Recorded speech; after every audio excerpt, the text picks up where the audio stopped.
to, I am mothering. I've been enjoying the weather. I've got a baby who is actually today, he is 2 months old. So I really had my hands full with that, but it's been some very nice times to be home with my baby. So nice little break from entrepreneurship because I definitely go hard. Babies are the real business. Right. Babies are the real business. Babies are the real business. Everybody can hear us out there. So again, we are glitching like all get up, right? But welcome to the stream. We are Facebook. We are on YouTube. We are nowhere. We are in the slums. But here's a fun part today. So I just to give y'all a little roundabout, right? So I had the privilege and opportunity to set up our streaming media room down here in the Jeffersonville Public Library. And so this is the first time trying to stream out, right? And I tested it. And if you know you do this business, what you do know is after you test the thing, sometimes the thing doesn't work, right? And so we're going to blame it right now on the fact that there is, what's it called? The Mercury retrograde. Mercury retrograde. That's what it is. It's a communication issue. We're going to run with that. Yes. And it's late live stream, but we're right on time if you're just tuning in. Right. Right? So, can I call you Jazz today? For sure. All right, let's get it. Yeah. Jazz and I sit here on the couch. So kind of coming back to our original stream where we were talking about doing and promoting our event in June. Yes. But since I haven't gone live on Common Convo in a while, I want to kind of give you some updates on the things that I'm working on, what I've got cooking in the bag. Definitely if you're local, because you're going to want to get involved. And then we're going to jump into all the other things. Like we got some cool giveaways today as well. Yes. So if you're watching the stream, that's the key. Like you have to be watching the stream. So somebody out there in the world is kind of rehashing that we're currently live again in a roundabout way. But so welcome to Common Convo. Y'all know me, it's your boy Miguel, where we talk about all the things under the sun, politics, business, sex, and on the journey to whatever this life is that we have and how we live it to our best capability. And this is Jazz over here. Who are you? Peace. I am Jasmine Presley. I'm the founder and CEO of the Presley Post. It's a co-working and creative space in downtown Louisville. I'm a mom. I'm a realtor. Let's see. I am a life insurance agent. Like I'm a serial entrepreneur, basically. Jamaica. She got some island in her blood. Right. But if you know entrepreneurs, right, we got our hands in all the back. Absolutely. Because right? You got to have multiple revenue streams. But even if you're not an entrepreneur, you have to have multiple revenue streams. And in today's economy, it's just not a thing. Like, earning one income just doesn't make it. I heard a kid, right. He just got out of college and he was making $60,000 a year. And I was thinking, man, that's pretty good money. Mm-hmm. But then he was like, my rent's $1,600. And I was like, yeah, I'm sorry. Yeah, exactly. I mean? Like, yeah, that's not good money. Then them student loans will kick right in if you didn't. Story. Mm-hmm. The debt friends. Yeah. Right? Let's get smart, but at a fee. Right. All right, reverse that because that's not this conversation for the day. But we might have to talk about, our economic system and how, it is failing us in many ways. But this is about how we win, right? And taking advantage of our economic systems and all the things that are supported. But here's some quick updates, right? So I've got a new podcast I'm working on, and it's all about business, right? So we're going to be talking about how we start, how do we take our hobbies into, whether it's solopreneur or actually entrepreneur positions. We're also going to be looking at how we market, right? How do we take advantage of both the current market we're in, right? And then as well as who your core market should be and how do you get there? We're going to talk about AI. I've been working for like the last 3 or 4 months working in AI and how you use and integrate AI into your work and play, right? Mm-hmm. And so whether you're a graphic designer or you're in multimedia or you're a receptionist, right? There's so many different ways to use it to your benefit, not to remove you from the situation, but how you can use it as an asset as your growth. So I'm about to launch a new, and it's actually been a free workshop. But it's really how it's centered around our workspace right now, which is really cool. The other piece is just Thursday, right? So we have been doing interviews for our Power to Prosper platform with GLI, which is a nice business incubator or accelerator. Let me rephrase that. It's not an incubator, it's an accelerator. And we launched that Thursday. So I'm super geeked. We got 21 new businesses that I get to hang out with for 13 weeks. And that's always a good time because, you entrepreneurs, we're so unique and so different. And all our businesses are so unique and dynamic in terms of how we scale and how we grow. And this is a program where it's all about growth. So we spend 13 weeks, really the rest of the year, dissecting their businesses, and it's a crash course MBA platform. So that's super geek that we have someone over across the bridge who will sponsor that, right? So the cool thing about that is a lot of the entrepreneurs, actually all the entrepreneurs who get accepted into the program, get in for free. It's about a $16,000 program per head, right? So we get to do that. And then my last cool update, which is live. And so I don't know, Tony, if you can find it, there's a Juneteenth series of media in the pool. If you want to, if you can throw it up, because we've got our Juneteenth celebration. There's been some slight changes and shifts to how that's going to work out this year, but we're going to be one day. It's June 14th, right? So we're going to do a block party. We're going to transition a lot of what we're doing and how we're going to do it. It's going to be the same 3 days that we did last year, but we're going to cram it all into one day. So we are currently taking vendor applications for people who own small businesses, craft businesses, nonprofits who want to participate in the celebration. We're currently looking for a handful of artists because we're going to do a Black art exhibit, which should be amazing. There's another slide if you want to flip it. With some QR codes on there. That will give you an opportunity if you want to scan that QR code or go to the website. You can do that where you can sign up to be a vendor for Juneteenth. It is a free community event. We're also looking for food trucks as well, right? And so there's a lot of gifts and a lot of prizes and things that we'll do as we give away different things for the Juneteenth. So that's going to be, again, June 14th is going to be an all-day event on Friday. And we'll have some live acts. So last year we had some really cool young folks from the Kentuckiana area who came out and blessed the stage. And we had a live DJ all day. And so we're gonna do all the things again, except for it's concentrated in one day. It should be fun and exciting. So Juneteenth, AI workshops, new podcast coming out. I'm working on a lot. I know that's a mouthful. Yes. But yeah. That's what's up. I love it. Yes. I love it. So that being said, what are you working on? What are you cooking? What's new for you? Oh, stuff is always cooking my way. So, I'm excited to transition back to, working full time. I've enjoyed this downtime. I'm like 8 weeks or so into maternity leave, but still pretty much been working low key. Exciting things that we have upcoming this year outside of the business marketing workshop and other workshops that we're collabing with Miguel on this year.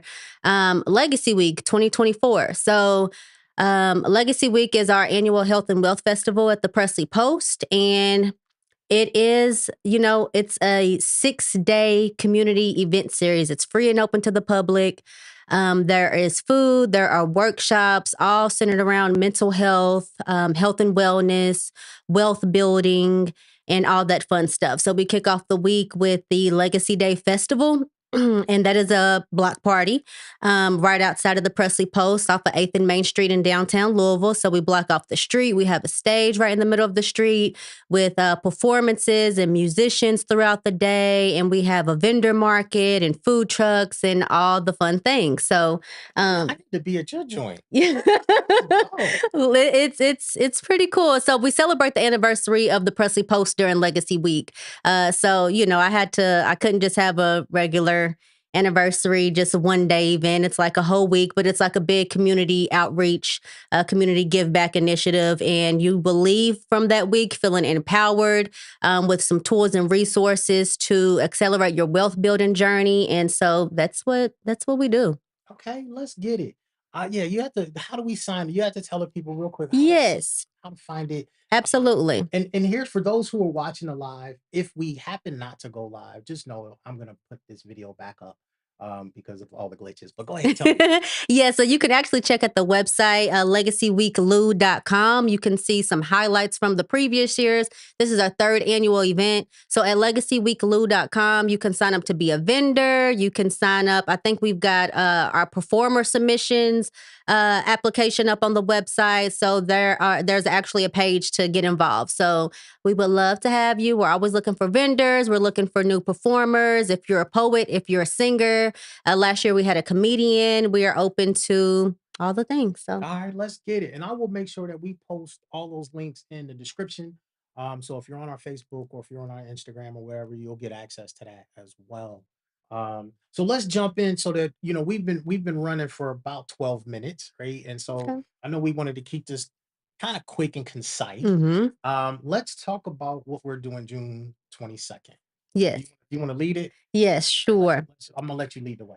So, as I mentioned before, the Presley Post is a co-working space and really a dynamic hub of entrepreneurs, creatives, founders, professionals, and throughout the course of the years, I kind of have my ear out to the community just to kind of get feedback. What do you guys need? What areas are you needing to improve on in your business?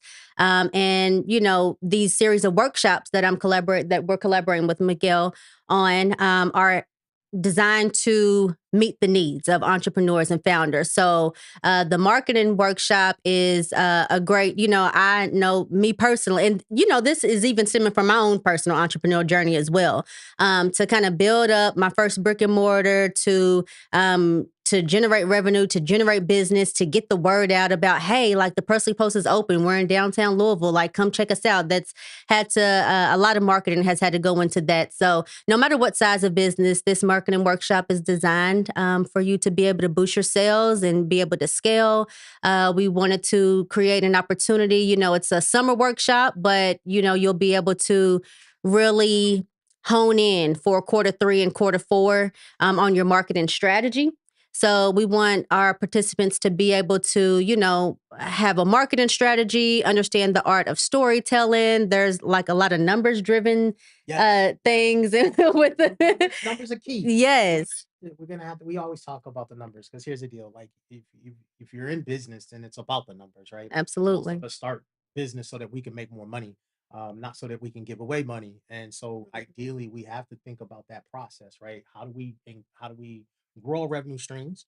And really, first, how do we increase our profitability, right? And then Yes. how do we manage our cash flow? And marketing, advertising, branding, these are the tools, right, that we're supposed to be able to use in order to elevate. And so if you're not using them, right, then you're not elevating. And so what this workshop will do is really I hone in on all the things, right? Yep. So I'm gonna hone in on how to do an elevator pitch. What is the proper pitch? Whether you're pitching to get capital, whether you're pitching Mhm. to an investor, or whether you're pitching to get more work, right? And so sometimes we have Right. to go in front of companies and share who we are as a Right. company, right? And what's the ideal pitch? What's the ideal story that you have to tell? And most businesses need multiple really creative, quick pitches. Hmm. And so we go through that. There's an entire exercise where we're going to channel, and then entrepreneurs in the room will get to do that content creation, right? And then so that leads into how do we use content creation? I know a lot of folks are saying content, in the sense that it is, oh, well, I've got to do graphic design, but content is a lot of things. It's Hmm. writing, right? How do we Yep. write a good script? Yep. How do we tell our story in the written language? What are good SEO based keywords? How do we then take that writing and turn and use photography or use video? Hmm. And so we talk about content creation and how you need to schedule it and how it should be a part of your program.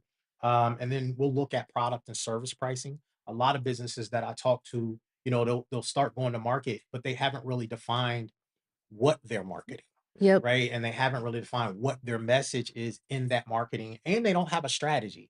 And so we'll put that together. So this workshop is really going to combine all the things. Hmm. And since we are now in this AI age, I think we've been in the AI age really for about 15 years, whether we want to admit it or not. If you're using Siri or if you're Right. using what was it, Cortana? No, that might be Halo. But if you're using any of the platforms, if you got a smartphone, you've been using AI, right? But now talking about how do we use generative AI in our workforce, so chat GPT. And there's a handful of other ones, but we'll talk about how we do that. Grammarly, most people don't realize if you use Grammarly, that's part of it's an AI platform, Mm. right? And that you're using to help make sure that your writing, your grammar's correct, your spelling is Right. good as well. And so I'll talk about how we Hmm. integrate that into your marketing platform. And and again, it's not going to do it for you. So you still have to be knowledgeable of how to use that tool. And then the greatest benefit I think about what we're going to do in June is that the folks who sign up for this program they will have one-on-one time. So I would tell everybody who signs up, bring your marketing strategy with you, whether you have one or not, right? Bring your business plan with you, bring your ideas, because there's going to be a lot of brain trust in the room. And I believe in peer-to-peer learning. Yes. And so what you'll have the opportunity is do some one-on-one with me about your business. So it's not theory. It's actually something you can walk out with, put it into practice, and let's look at how we're gaining revenue streams and profitability going into third and fourth quarter, which is the peak of the year for most businesses, right? For some businesses, they actually have a lull, right? So their business dips right after December or going into December. And that's something. Which is why it's even more important to like have a strategy in place. Okay, I know, because like, for example, the Presley Post, our peak time of year is like in the spring when everybody's coming back outside and wanting to get out the house and work in different environments. But during the winter, it's kind of, a lot of businesses I feel like kind of are slow down during those times. So what are you doing to like offset that downtime? What are you doing to like strengthen and still build your business and still remain relevant and still generate revenue, still stay afloat? Absolutely. Absolutely. And so part of that is, so one quick tip, right? So if you're thinking about how do I market, how do I do it inexpensively, definitely for people who have products, right? Or you have a really cool advanced service. I won't ever tell anybody to work for free or to give away things for free. But however, doing some creative giveaways in different platforms opens you up to expanding your market share, so to speak. And so today we have some really cool giveaways if you're watching the live stream. And I don't think we talked about how we were going to give these away. So this is also part of marketing, right? Having the how-tos and the do's in place. But so we have gifts with Tiffany. Yes. Right. Did I say her name right? Yes. All right. Does these amazing, beautiful baskets, right? And so in collaboration, she was like, yo, Gail, yo, Jazz, I got something I would love to promote. And so we've got this beautiful basket and it looks like it's got all the goodies. It's got tea, it's got popcorn. It's got, I think, is that a U of L thermos back there in the back? It's actually, she created these for Legacy Week. Tiffany was a part of Legacy Week last year, and she made these custom mugs and these custom drink canvases, and it says Legacy. The goal is not to live forever. The goal is to create something that will. So that's dope. So this is probably going to cost you about $250, give or take, and some change if you were to order this from her. So today we got a dope giveaway. So here's the thing. If you're watching, if you can DM me when Jazz had the baby, that means you have to know her, right? Almost. Yeah, you have to know me or you have to have been listening to. You got to be listening to the podcast, right? So there it is. All right. So here we just slit that between us. And so here it is. If you can DM me on any of my channels, any of my platform, I am going to say this. I'm not shipping this thing. So you have to be local in the Kentuckiana area and you can pick it up from the Presley Post. Is that cool? So you can pick it up from the Presley Post. But if you DM me when Jazz had a baby, boom, you can do that. I'll do a second one. So if you can't DM me, when Jazz had the baby, you can tell me how long she is in the process of her maternity. Yeah, right? I did say that. So that was said too, right? So if you were listening and watching, there it is, right? And so, Tony, if you don't mind, if you go in there, there's a graphic in there, gifts for Tiffany's. Throw it up. We can throw a website up there whenever you get a chance. If you find that, toss it up there whenever you want for a couple seconds so people can check that out. Yeah, she makes all types of custom made gift baskets. So for any occasion, any holiday, I know she did the Easter baskets. She has some Earth Day baskets, all types of spring things, giftsbytiffany.com. She's also a member of the Presley Post. I've been in cohorts with her. She is a phenomenal entrepreneur. I love her. So shout out to Tiffany. And another benefit for being in the Presley Post, your co-working space, right? Because there's a lot of advantages and opportunity when you're in accelerators or co-working space like that. The entrepreneur who owns the co-working space might just put you out there in the world a little bit more, right? Absolutely. So let's go, let's get it. So my other gift, I have two $10 gift cards from, man, I was about to say LaToya Bradley Cook, but that's her whole entrepreneur name, but Bruin Sip. Yeah. But I have $10 gift cards. You don't get them. Well, you could get them both. we'll let that silent with you on that for a minute. No, you get one. So here's the thing. So two people, if you want to DM me, no, this is, you have to DM Jas today for the coffee gift cards. And I think what I want you to do on the first question, right? I want you to DM Jas who is your core customer, right? And a lot of people, when we're talking about business, don't know who their core customer is. They start this business, they start their marketing platform. It's like, everybody's my customer. Yes, absolutely. Love it. And everybody is not your customer, right? And so I'm going to give you the definition, just a short, concise definition.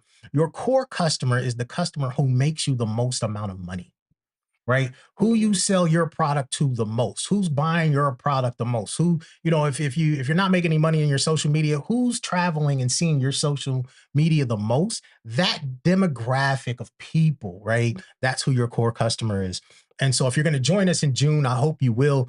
But DM Jas who your core customer is. Again, if you're in the Kentuckiana area, but here's the thing, I will send you, I will mail out gift cards. Yes. But because Latoya will ship. They actually roast their own beans, which is super cool. They are, I believe, the first local Black owned cafe in Louisville, Kentucky. And so they have 2 locations. I know they're getting to open up, I believe, a 3rd location, which is super awesome. Amazing. So for that first one, if you can DM Jas who your core customer is, right? And let's go from there. And then on the second one, this is just, this is just for me. When's my birthday? No, if you can DM Jas when Miguel's birthday is, you don't have to have the year I was born. I mean, there might be a bonus if you can figure out what year I was born. I don't know if that's posted anywhere. But you can definitely Google and figure out when my birthday is, because I'm not telling you. But so those are at least our 3 gifts for this go round. And for our last treat, we said that we were going to scholarship 2 people. Was it 2 or 1? I can't remember because I'll be making stuff up. We said 2. All right, we said 2 people. So 2 people. So we're charging $8,000 to be in our marketing workshop. That's a lie. It's not $8,000. I believe it was $600, and then we discounted it down to like $250. Yep. All right. So we're at $250 for our workshop that's going to happen in June. There are some early bird discounts to get in. We did say is that we would scholarship at least 2 people into the workshop for June. And so how do we do this? How do we want to give away? How do we want to engage in that relationship? Well, so it's, to clarify, it's $250 for Presley Post members, $299 if you're not a member of the Presley Post for the early bird special, which ends on May 15th. So you definitely want to get your tickets. We have limited spots for this workshop. And yeah, like Miguel said, the price will go up after that. And this is definitely something you don't want to miss. Now let's see, how should we, as far as the giveaway, I think that you have to, let's see, the business marketing workshop is an event on the Presley Post page and on all of your pages, right? Miguel Hampton, F5 Enterprises. Yeah. So if you go to my Facebook at Miguel Hampton, if you go to Facebook at F5 Enterprises, I believe it's also on the photography page. So Photos by Miguel H on Facebook and Instagram. So you can go to any of those spaces and tag into the event itself as a public event. Yes. And I think, if you were to share this event and tag 5 of your entrepreneur friends who would want to take advantage of this workshop, you will be entered into a drawing to win one of the free scholarships. Let's go. So we tag any of the social media pages, 5 friends. Is that what we said? And then we're going to dump you into a drawing. And then we will announce who the 2 winners are. Yep. I can dig it. So here's the other thing. As of right now, because of all the technical issues, we are not live streaming the workshop. So the workshop is in person. So you have to be here in person for that one, June 22nd. But who knows, we get enough demands to say, hey, we want to tap in remotely. We might be able to figure a way to do that too. But that's cool. So tag 5 people who you think should be in the program. Whether in any of my social media spaces, I would definitely say, hey, this is for the June 22nd Fill the Bag, because I think that's what I started calling it, was Fill the Bag marketing workshop that we're going to put on June 22nd. So cool. Anything else? I think that's it. That's it. Got to get it good. It has been. I'm watching. I'm gonna take a screenshot. Y'all have to see it. Like all the things blinking, right, telling us shit ain't working. I'm just sorry. I just gotta say that out loud. Like I'm sitting back here, and if anybody who live streams with me, you know how I feel like when stuff don't work. But look, this is your boy Gelly Gale, and this is Jasmine, and we'll see you on the next live stream. We appreciate y'all hanging out with us. Hit that like, follow, and do things. Peace, love, and hair grease. Peace.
Yo, welcome to the show. This is Common Conversation. Let's talk about sex, right? This is a show where we are uncovering, underlaying, talking about the soft and hard things about talking about sex, right? And all the things that we enjoy. Soft and hard. Wow. Yeah, Yes. soft and hard. Wow. Or we could just sweet and wet.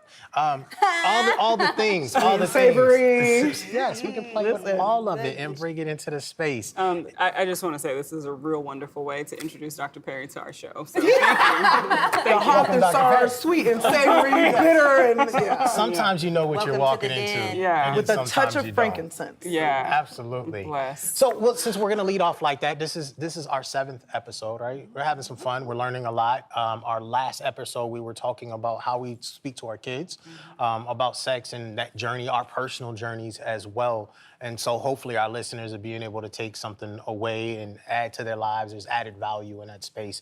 But let's jump into introductions. We didn't talk about this pre-show, like how we were gonna do this introduction again. Can I mix it up? No. No, you cannot. We have We're to going to start with we're Amir gonna like go we ahead and have stick in with every it. episode. Because you're already doing the most. So. Continuity. All right, continuity and leading to consent. We're going to start with Amir. Hello, my name is Amira of The Amira Show. What did I say before? I like cats, the color purple. I have a couple of degrees. That's some new information. I don't have any fun facts. And I'm bisexual, demisexual, and poly. So what better show to be on? Reese, take it away. That's okay. I got you on the fun fact. I got a fun fact. My name is Reese. I am in the U of L School of Public Health getting my PhD. I am a pleasure researcher. Fun fact. I'm ready to scare. Yeah, I'm Oh, ready. she's I'm looking at already Dr. scared. Ashley. Let's go. Actually, you won't be scared of this one, but my dolphins fun again? fact for this episode is I am all for gender equality, but I will never mow that grass. Ever. Which grass? That's a Anybody's great. grass. Wait a minute, Miguel. I'm you for sweep gender after- equality, but I'm not Well, mowing that it grass. went over Yeah, her yeah, head. true story. Wait. Don't let it ride. We are talking about pubic hair, right? I thought No, she I'm was talking talking about my grass. lawn. Oh! I will never Miguel, do I heard that. that too. She said, That is a male-centered she- activity She for keeps me. owning it. She's like, my lawn, my hair. Like, I mean. Well, because I have You know my what? house. She has I'm her going. house. I'm Well, I going. have on. my We house. gotta establish But a I will not baseline. mow. Great that. fun fact. I'm here with you. I ain't doing All right, we're shit. coming back. I'm here for gender equality. an Anybody all-day can wash the situation. dishes, but only you can mow She that ain't cutting the grass. grass. I'm here for it. We gotta talk okay. about this whole grass cutting thing. No, we don't. Which It one? is what it is. They're outside. Oh, It is what it is. Yes. All right.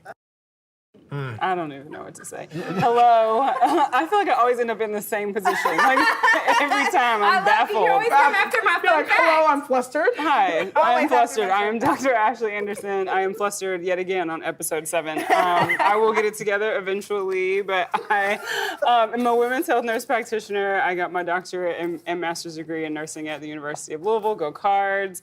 And happy and flustered to be here. Happy and Let's go. flustered Well, she to did look at you specifically. Yeah, because she knew what was going to happen. I We knew did that this your with face. dolphins. The dolphins They gave one? me a horrible fact about dolphins that I wasn't prepared That for. one threw me for a loop It was too. horrible. I mean, well, it just made me look at all the things that I thought about dolphins very differently. I'm still digesting that. The fun fact was that they are bisexual. They show bisexual tendencies, and they are a very horny animal. Yeah, they have rape So caves. I'm thinking about things like knew? Free Willy and all, Wow. you know, like it's a lot. That brings a brand new meaning to free willing. Absolutely. That's what the Let's doctor go, said. Dr. That's what the Perry. doctor said. Very Yes. free. So Dr. Armand, can I go with Dr. Armand? Is that okay? Or Dr. Armand Perry? How do you Armand is prefer? fine. Dr. Yeah, Armand is good. fine. The whole government Will you out there. introduce yourself? Tell our viewers, because I love how you just jumped in there, Free Willy. Who you are, what you do. He's comfortable here. That's right there. apparently.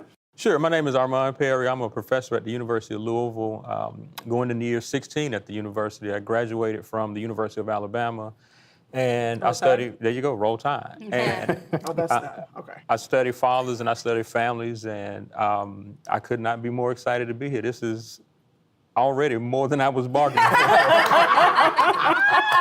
Well, we appreciate you being here. So this particular show is kind of a part 2 to our last conversation with Tia in terms of how we talk to our children, and we want to kind of take a deeper step in, since you focus on young men and families and that thing, like bringing it in and saying, you know, how do we have this conversation with boys? What should men know? What should young boys know as they become young men and then grown men as it relates to sex?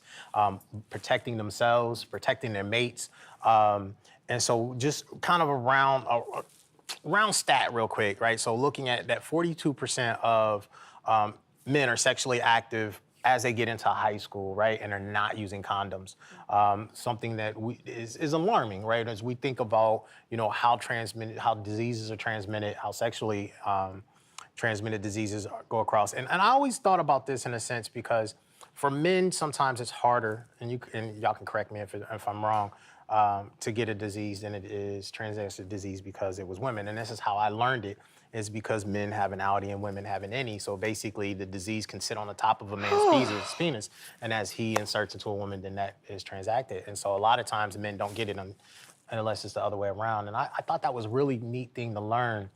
And I wondered if, you know, we miss teaching that to young boys and as that journey goes through with conversations.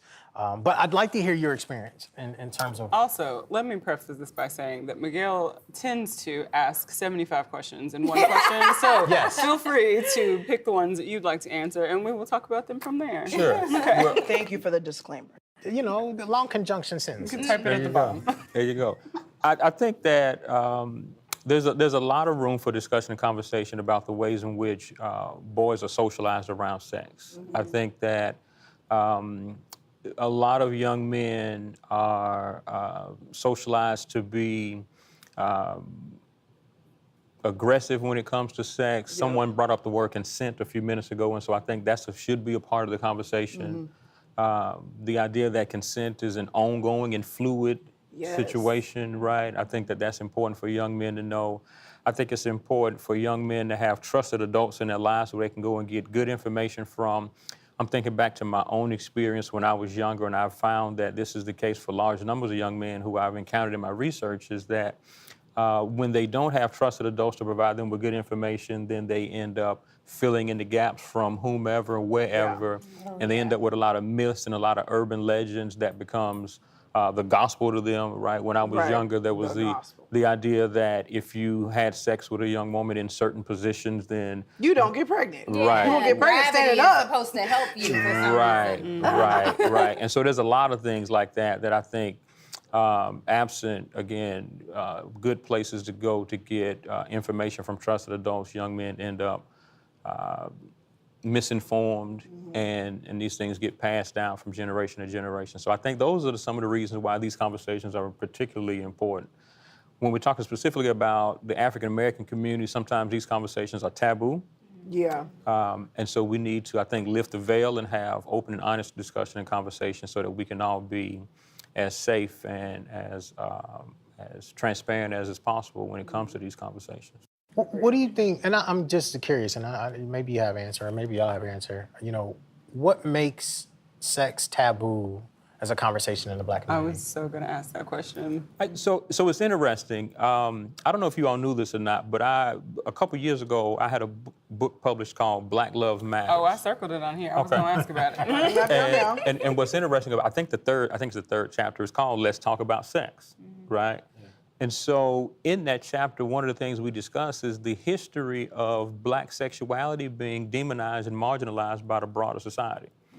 And so in response to the question, why is it that sex and sexuality is taboo in the Black community, I think it's because the history of white supremacy has always taught us that us thinking about and engaging in discussion and conversation about our bodies has been something to be ashamed of. Yes. And that's literally where my head went. The idea that Black women have been painted as promiscuous, the idea that Black men have been painted as dangerous as it comes to sex, this sort of ever-present threat of sexual assault, particularly in relation to white women. These are the things that I think have suppressed discussion and conversation in our community around sex, because in our attempt to be identified as whole human beings, we've ended up having to feel as though we need to suppress that part of us so as to present ourselves as more moral than our white counterparts. And so I think that's at least a part of the answer. Okay. So how do we, jump in? All right. So I think about our young men, right? Our youth, our kids, how do we prep them to face that scenario, right? How do we begin to make it not so taboo, and starting with our young folks? I think it's just a part of racial socialization, right? And so we talk about the talk or the conversation that we have with our Black, probably teenagers, right? Both boys and girls. You live in the world, and the world sees you and recognizes you as Black, and as a consequence of that, it's going to engage you in certain types of ways. And when our kids become a certain age, we talk to them about how is that you engage when law enforcement stops you? How is it that you engage when you're in the academic sort of space? How is it that you engage when you're going on for a job interview? I think discussion and conversations related to sex should be right up there with all of those conversations, because those interactions are just as natural as all those other things that we're talking about. Good point. So I know that you do a lot of research and work around fathers and fatherhood and the impact of fathers in particular on their children. So how would you, or is there a difference between the way fathers show up for their daughters or fathers show up for their sons in the conversation around sex and sexuality? Yeah, absolutely. Again, now we're speaking generically or stereotypically here, but generally speaking, men tend to want to protect their daughters as it relates to sex, and oftentimes are freer, right? Maybe a little bit more progressive when it comes to their sons. And so I think that that's a part of a discussion that we really need to have, right? Because again, we're all adults here, and one of the things that we all know is that women enjoy sex as much, if not more, than men. Speak on it. And so this idea that sex becomes this game where women are socialized to act as if they don't want it or don't enjoy it or they shouldn't initiate it, and it's something that they should try to withhold, and it's something that men should chase and sort of be aggressive as it relates to trying to conquer women, so on and so forth. I think that that is a part of the misinformation that leads to the repression that ends up manifesting itself in all types of negative and dangerous ways with our people. So again, I think lifting the veil and having real, true, and authentic conversations, whether we're talking male, female, non-binary, whatever the case may be, so that we can get to whatever the truth is and allow people to engage and show up in their most authentic and truthful selves. When you say fathers tend to protect their daughters from a standpoint of sex, can you define what you mean by protection? Yeah, so just for example, it may have been TikTok or something along those lines. I'm looking at it the other day, and You got TikTok? What's your TikTok? Put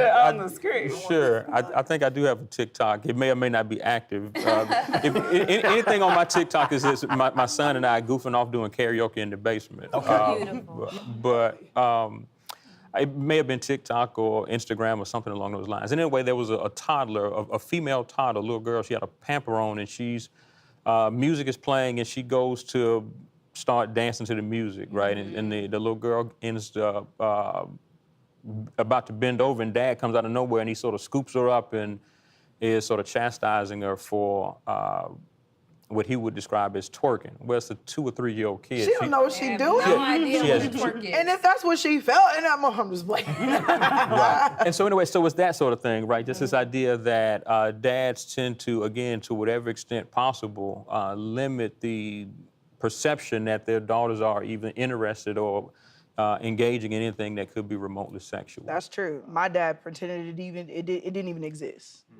We definitely did not discuss. So yeah, I agree with you. So it's there. that sort of thing, right? Got you. So for boys though, it's projected, right? What does that look like? Oftentimes it is. Okay. Oftentimes it is. And so again, without saying too much, but the first time I went on a date, right? The person I went on a date with, my dad set me up on a date. Okay. And How old were you at this point? well, So I was about to I was 16, and the person I went on this date with wasn't 16. She was older than I was, right? And again, take that scenario and flip it on its head. Make it make sense. Could you imagine a Because I scenario? would never be set up with anybody older than me at 16 I wouldn't even be set up for a I was date. gonna say, Right. being set up on a date as a woman, just no. That's it. I'm And not Not happening. allowed. I couldn't even have a boyfriend till 17 or a partner at all because now I like girls too. But like, yeah, 17 and up, basically grown. right. And imagine your father setting up one of his daughters on a date with an older man, right? Like Not we happening. couldn't fathom it. And so again, so that's this sort of, I don't know if you call it a double standard or whatever the case may be, but that's the type of differences in the ways in which I think men tend to engage their daughters in discussion or conversation, or the lack thereof related to sex, and how it is in other instances, in other cases, is promoted, celebrated, and facilitated by dads when it comes to their sons. So go ahead. I was gonna ask a question about you brought up this double standard, and so we've been talking about intimacy in other episodes. Do you see a shift in fathers talking about intimacy with sons in a different way now, kind of combating that toxic masculinity narrative that has been around? Here's what I'll say there. In the chapter in the book, chapter 3, Let's Talk About Sex, one of the things that I found refreshing that I did not think I was going to find when interviewing the men for the book was that they were interested in achieving intimacy with their partners even when it was separate and distinct from sex, right? Okay. And that was something that I was not expecting as a sort of a research finding there. They talked about wanting to be partnered. They talked about wanting to feel close, and they talked about wanting to feel connection with their partners, even if that did not involve sex, and even when that was separate from sex. Now, to be clear, they were certainly interested in having sex. Right. Sex was not out of the question at all. Right. But the men were able to intelligently articulate the differences and distinctions between intimacy and sex, even though the two things are related in some ways. That's hopeful because you do hear a lot of women saying, like, I want a partner that wants to be more like emotionally secure and more vulnerable.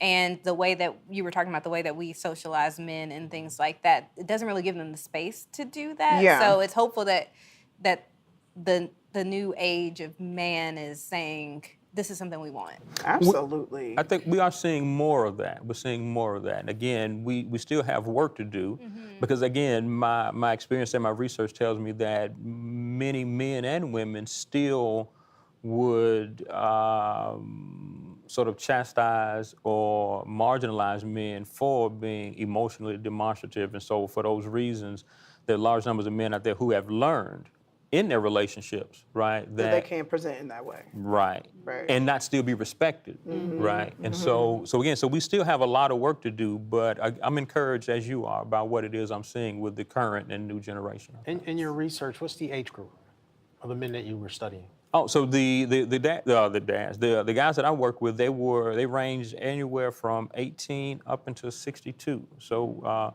in the book, what I was interested in was getting a cross section of African American men. All too often in social science, what we see is what we call a deficit frame, right? Where we focus on the challenges that face our community. So you may have like adolescent dads, or you may have low-income men or something along those lines. So I was interested in having a discussion, a conversation that sort of spanned the socioeconomic continuum, the age continuum, the educational attainment continuum, because I was looking to counter the narrative that what we get in social science, at least at this point, has been people talking about black men, but very, very seldom do we talk to black men. Yeah. Right. Yeah. Gotcha. So I was gonna kind of piggyback on that. Can you talk about, in general, like what led you to write this book? What was your process? And if there was anything, was that what the piece about intimacy, was that your most surprising finding, or was there something else? Well, the piece about intimacy was certainly one of the more surprising findings. I think big picture, the most surprising thing was just how open and free the guys were willing to talk to me. Again, I'm a social worker by trade, so I walked into that project assuming that I was going to have to use every single engagement and clinical skill that I had to pull this stuff out of guys. But what I found was that it was almost as if they were waiting on opportunity, and I just showed up asking the questions, right? So that was probably the biggest and most surprising finding. When it comes to the motivation for writing the book, again, I study fathers, and marriage and romantic relationships are men's primary pathways for taking active roles in their kids' lives. So even though my primary interest is fatherhood, I have to necessarily be interested in the ways in which men are able to form unions through marriage, or at least have a respectful co-parenting relationship so they can have access to their kids. So in my fatherhood work, there was men talking about the issues of marriage and relationships and how those things either facilitated their involvement or served as a barrier. And so it led me to be interested in romantic relationships. You all are probably familiar with a decade and a half ago, Steve Harvey wrote How to Act Like a whatever. Act like a man. Think like a lady. Act like a lady, think like a Act man. like a lady. Think Sure. Like a man. Yeah. And what was interesting about that was people in my circle of influence were going crazy over this book. And it seemed like it was a talk all over town. Yeah, whole movie. Yeah. A couple of them, I think. Yeah. Even people who weren't what I would describe as avid readers were picking the thing up. And so when I started to notice the influence and the impact of it just on regular everyday people inside and outside of like academic spaces, I said, there's something to it. So I picked it up and I read it myself, and I felt a little bit sort of disillusioned. What I saw was the world according to Steve Harvey. But what I was receiving from people as if it were something that was based on data and empirical evidence, and it wasn't. It was like gospel for people. Right, That's right. how I felt. I never read it because just off the title, I was just like, what do you mean act like a lady? And what do you mean think like a man? Like I felt like that needed to be parsed out more in my head, and that is like subjective. you know, or objective, or whichever one of those words it is. Like, Might be so both. might be both. Might be both. So I never read it. So that was interesting that you shared that, and I was happy to hear you say that because I thought I was just being a hater. So your stance is like this one book, Act Like a Lady, Think Like a Man, is from the perspective of one man's experience, and your book kind of brings in the perspective of multiple men's experience, and it kind of Because you actually interviewed. Absolutely. Yeah, you and actually they're brought them in included, that. and their voices are included, and there's no one way to approach relationship. Absolutely. And the subtitle is African American men, authentic African American men voices on romantic relationship. Because again, we wanted regular, run-of-the-mill, real people. The other thing about Steve Harvey is, again, given his socioeconomic status, his lived experiences are much, much different than Joe and Jane Public, right? And so again, I wanted to try to even out, or at least begin to even out the narrative around how it is that black men do or don't engage romantic relationships and marriage. And so that was the motivation for Gotcha. that particular project. Could I influence you to take that study and bring in adolescence and puberty and seeing where young boys who are being developed by their fathers, what their thought process is? I mean, I'd be really curious. I mean, definitely as we're talking about the fact that we're getting to the point where men have already been trained, right? We're at 18, you're pretty much who you're gonna be until the next experience. And all through adolescence, you figure that out. Your mom taught it, your daughter, your father taught it, and so on and so forth. I'd be curious to see where that 13-year-old who's hitting puberty, who's really kind of learning, he's of age, right? Well, probably of age at 10 for some young boys, what their thought process would be and how free they are to have a conversation about their sexuality, their sensuality, and then sex as a whole. Would you do I that? feel like you get it honest. I don't know. I feel like maybe not. I don't know. But just on that whole intimacy piece there, in my head, I was like, of course. That's what everyone wants. Yeah. It's everyone else who's projecting onto their children or onto other people trying to shit on that experience. So I would think that they would all just be like, yeah, I want to just love someone. You know what I'm saying? Yeah, I think that authenticity, I think having access to good information, solid information, I think is what is in order there, right? The connection to this conversation to fatherhood is that, again, dads need to learn about child development. You need to know what you can and should expect of your kid at various points in that child's life. And obviously adolescence is one of them, probably the biggest child development marker or milestone or benchmark in adolescence is this idea of puberty, right? Yeah. And that has to do with your physical ability to become a parent. And so, again, just another example, not to personalize this too much, but a year or so ago, my son asked me about where babies come from. How old is he? Well, he's 12 now, but at the time he was like maybe 10 and a half. Okay.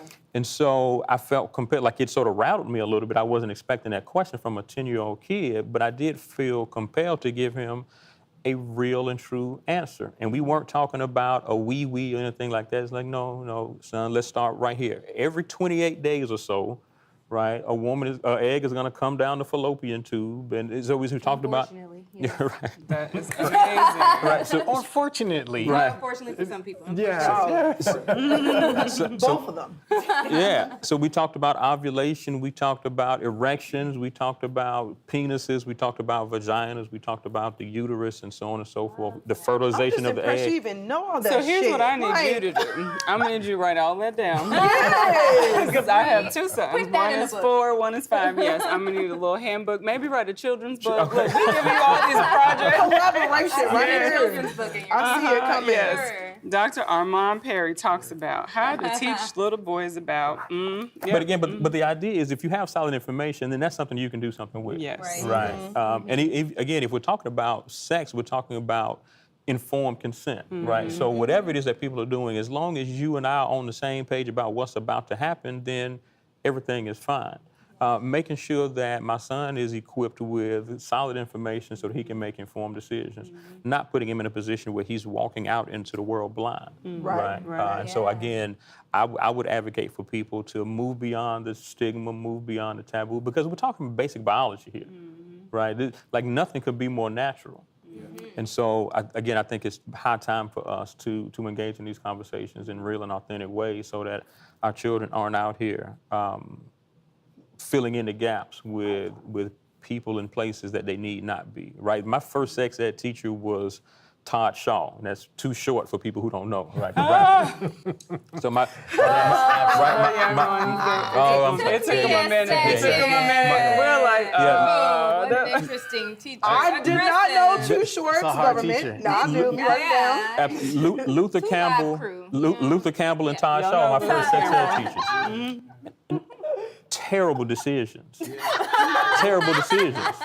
But again, in absence of good information, solid information, we all were filling the gaps, right? And me and the people in our neighborhood, we filled in the gaps with Todd Shaw and Luther Campbell. And now kids don't know have what you all don't the know. things. Yeah. They Yeah. have TikTok and Oh, they YouTube have- and all kinds of stuff that they can try to figure things out. Access to free porn. It's, Right. We were having a conversation about the media influencing what they know. And I love that you talked to your son about female parts. Even though you don't have a uterus, you should know what a uterus is and what it does. You don't have a clitoris, but you should know what a clitoris is, where it is, and what it does. And separating kids and just talking to them about what they have only gives them part of the conversation. So that's great that you did that. I love it. It's all information. It's neutral information. Like nothing sexualized about it. Like this is a period. This is what happens. I didn't even realize it was 28 days. I thought it was 30. It's an average. Oh, right. Oh, okay. Yeah. Okay, I'm still on it. You know. Okay. Could be 26 to 32. I'm just curious so- about your son's responses. Would you share, like, when you go through that conversation, like, what were some of his responses? So again, obviously my son knows me, and so it was a really, really matter-of-fact conversation. And so when we have discussion and conversation, I'm an open book, right? Again, back to the fatherhood thing. My job is to put him in the best position possible to succeed. And so everything that I have access to, I'm going to give it to him, right? And so his response was, "Okay, Dad." I would imagine it was probably more than he was expecting. Right? I just want to know where baby's coming Or from. did I just open? Sir, it's not just cutting point. Right. But again, he's a matter-of-fact kid, and again, my mission is to put him in the best possible position so that he doesn't find himself in a spot where he makes a decision in the heat of the moment that ends up impacting him for the rest of his life. Yeah, absolutely. Right. And then knowing full well that I had the information and I just didn't share it with him. Right. Oh, I love that. Yeah. I love that so much. Did you have, or did your son have conversations with your wife as well? That's my next question. Yes, they're in sync. That's a really, and I y'all. don't know the answer to that. I don't know the answer to that, but I'll find out. Maybe you have to bring me back for episode. Yeah.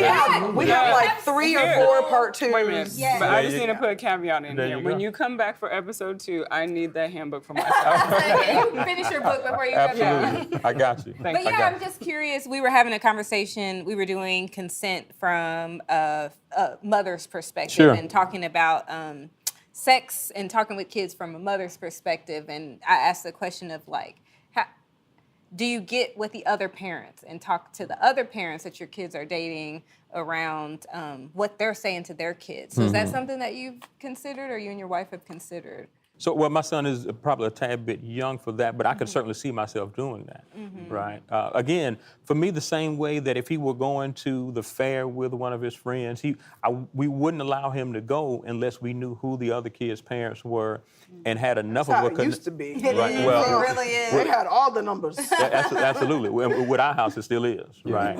We live in a wild and crazy world. And so we wouldn't allow him to spend large amounts of time outside of our presence with other people if we didn't feel comfortable with those people. And a part of that assessment has to do with spending time with them and getting to know them. So that we have some sense for what they might or might not do. That's a part of the assessment that we're doing before we make the decision as to give him the permission or not. And so again, what we're talking about, these things are literally life and death, right, from an STI sort of a perspective. But beyond that, the idea that you could, again, engage in sex with someone, have a child, now you are now connected to that person for the rest of your life, right? Yeah. Some of us would say for the next 18 years, but I reject that, Beyond that, right? yeah. Once you have a child, Correct. your job is to parent until one of you is no longer on this side of the dirt, right? So again, this is, nothing could be more high stakes. My job, my role is to arm and equip him with everything that I have so that he can make the best decision possible.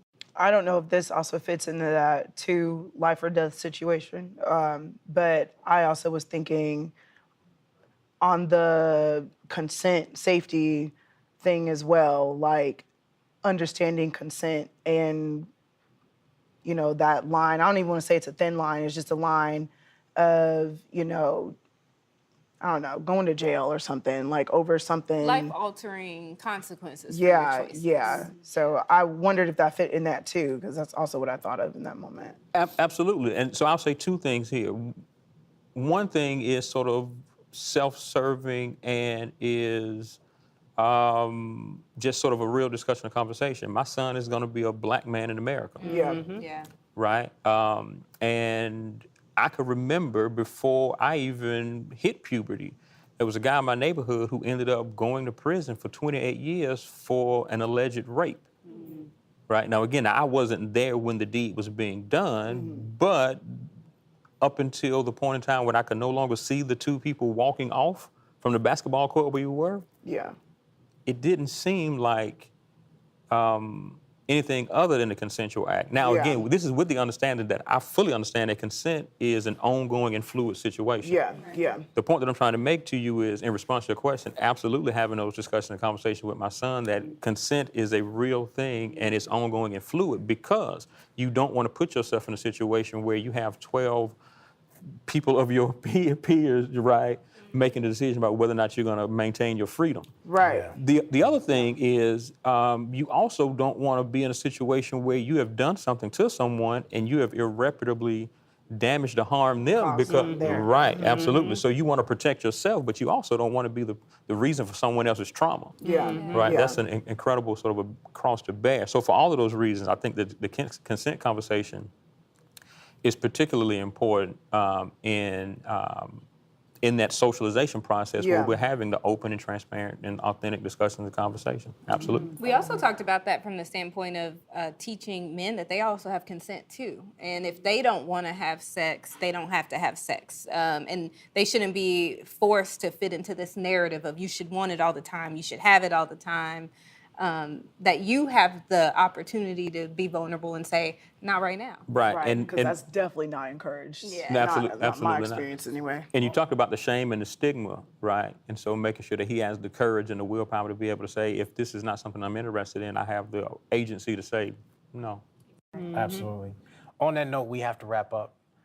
It has been a pleasure having you here. sure. I definitely Yes. want you to come back, like, so we can, because I think there's so much more that we can unpack, and hopefully those who are listening or watching, right, you've been able to kind of galvanize and grab some tools and go home and have a conversation with your wife and your friends and your family and your sons, right? See where they are. As we wrap, 30 seconds, and then we're gonna jump out of here. Start with Reese. Any takeaways? Takeaways. Men have agency too. Men have agency too. Let's get it. Ditto. Ditto. I don't trust my 30-second game right now. Hot passion. I don't trust my 30-second game either, because this was so We're gonna send them to the confessional room. Dr. Armand Perry, 30 seconds. Any wrap up, anything that. Yeah, let's talk about sex. We gotta talk about it. We appreciate it. This is Comma Convo. Like, subscribe if you want to know more. Hit the comment. Throw us some messages. We will respond. We appreciate you hanging out with us, and we'll see you in the next episode. See you next time.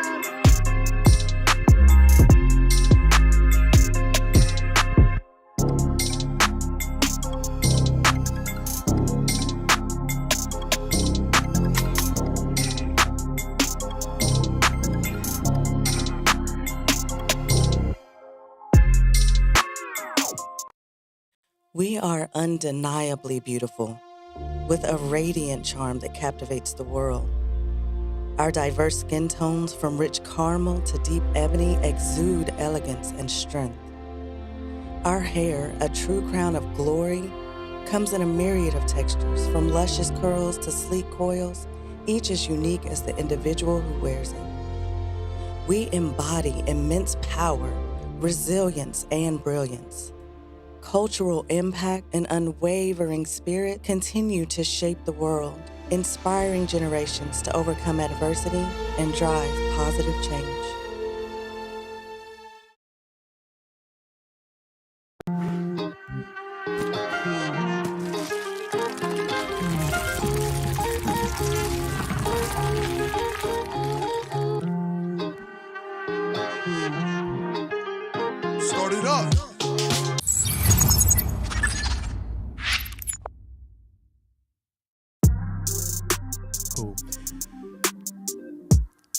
Yo, this is your boy Gilligan. Welcome to Common Conversations. This is a blog, podcast, radio show, television, now commercial broadcast, TV, stream, and I just keep making it up.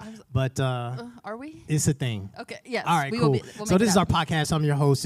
My name is Miguel Hampton, and this is a thing that we do where we have conversations about everything. I tend to try not to make it up, but Brittany said I can't lie today, so we're gonna get down with the get down. And this is my co-host. Hi, friends. I'm Missy Smith.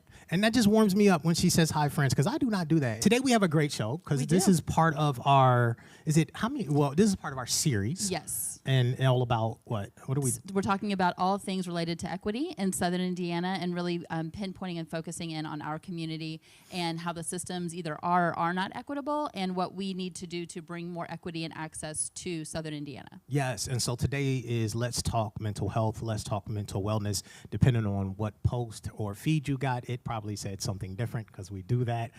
We've got a great group of experts that are going to come up and talk about who they are as practitioners, as well as what they see or don't see in the community at large, where there may be some opportunity for us to do better, grow, and expand. We are Harper Slade LLC, a racial equity advisory firm. We help companies cultivate an environment where Black and brown talent can thrive and transform workplace cultures.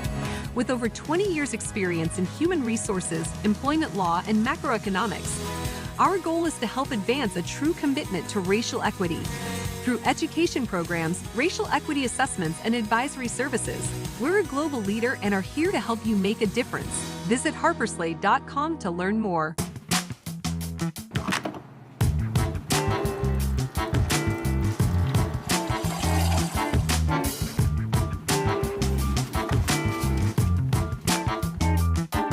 Brew and sip, where you get your drip.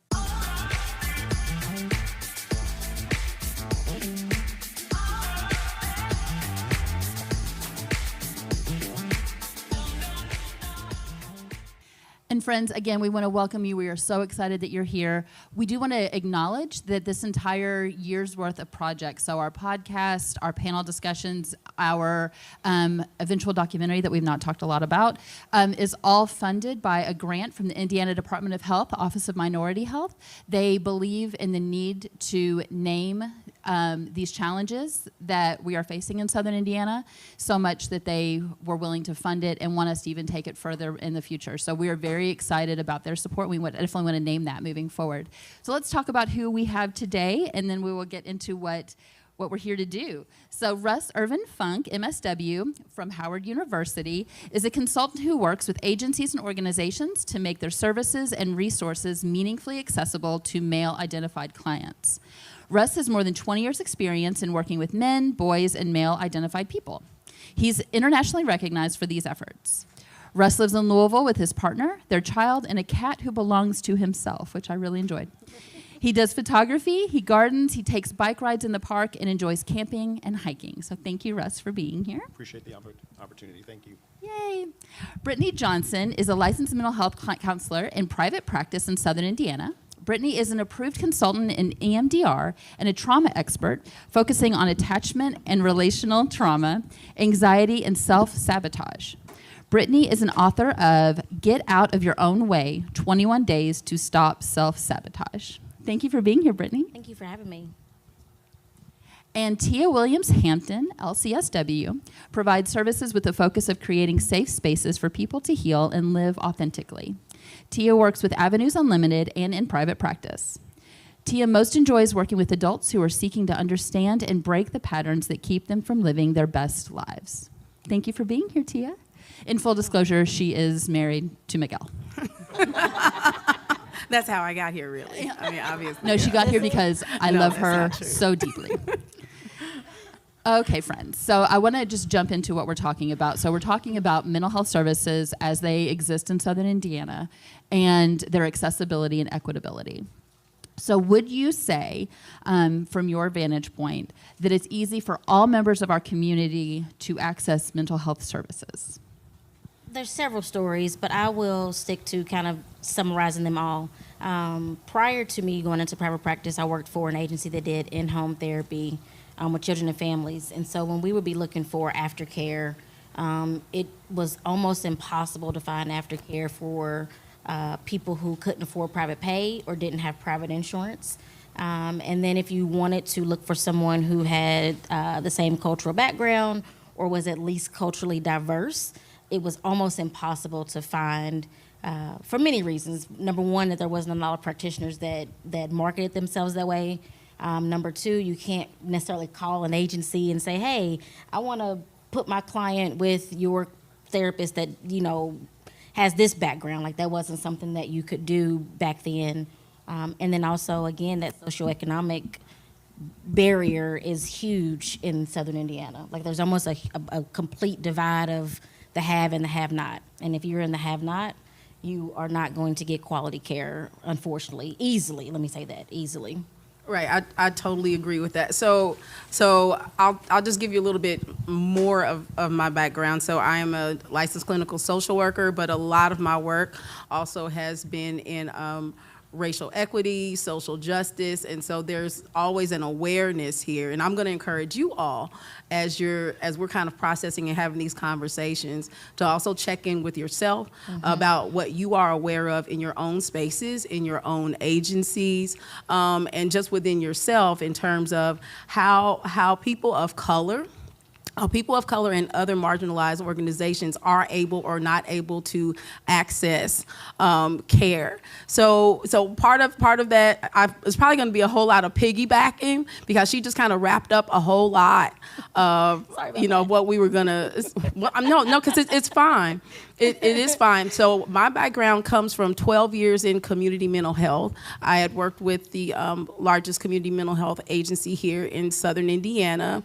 So as a case manager, and then also as a therapist. So as a community mental health practitioner, you really get to see who gets to get here and who doesn't, and for what reasons that those are happening. So whether it is stigma within the community, whether it's not being able to request the type of therapist that you want to have, which by the time I left, that began to change and shift, and I'm probably going to be all over the place here, but I think a lot of that had to do with me having a supervisor that was a woman of color. So that became a possibility, that if someone called asking for an Hispanic or a biracial or a Black therapist, that it wasn't seen as this person is trying to control and circumvent the system that we have. Nobody else can do that. But to be able to say this person has particular and specific needs that are going to be critical to how they engage and the quality of their engagement with them. So I'm not going to go all over the place with it, because I know we've got some more to do. But the quick answer is no. People can come, but it doesn't necessarily mean that they're going to be able to get through the process of the system. What if I know that when I was working in community mental health, you had to come with there were two different appointments. You had to do a paperwork appointment first. That might be at like 11 o'clock, 12 o'clock. If you got kids, 3 kids, how are you going to be able to do that? And then you get your actual clinician appointment, which you probably may not have been able to choose that clinician. So you're hoping you're able to connect with that clinician. On top of that, what if you need medication? So you got to definitely see your therapist at least 3 times or 6 times, I forget, before you can do that. And so when you are dealing with folks who already are there because there is life happening, when the systems begin to kind of impact you in a stressful way as well, it's like, why would I be doing this? And there are a whole lot of other things that go along with it, but I can ramble on and on with it. When you just said that, life is happening, we also need to keep in mind that for everybody, no one seeks services until the house is on fire. It's very rare that you get people who really are trying to be preventative. And in a lot of ways, it's a privilege to be preventative. And when I say privilege, I'm not directly talking about race. It's just a privilege in terms of your socioeconomic status, your availability, your, what you know from childhood, what the beliefs have been instilled in your family in terms of we take care of things before they're on fire. So if you have somebody waiting till they're on fire, they might be psychotic, they might be severely depressed, and then they're trying to navigate these systems that are put in place. It's almost impossible, and it's easy to give up. Yep. And so a lot of it is also that too, right? If I've got to go through, you just said 2 appointments before I can even see a therapist, 3 more before I can see a doctor when I'm really here because I know I need the medicine. Like, that's just a lot of middle that most people can't handle. I know that I can handle it, and I'm pretty intelligent and savvy. But I don't know if I could navigate that system, if I'm being completely honest. Like, that's overwhelming. As a social worker in the area, it was part of our job to help people through that process. And we are degreed social workers, and we are having hard times understanding the systems, what's required.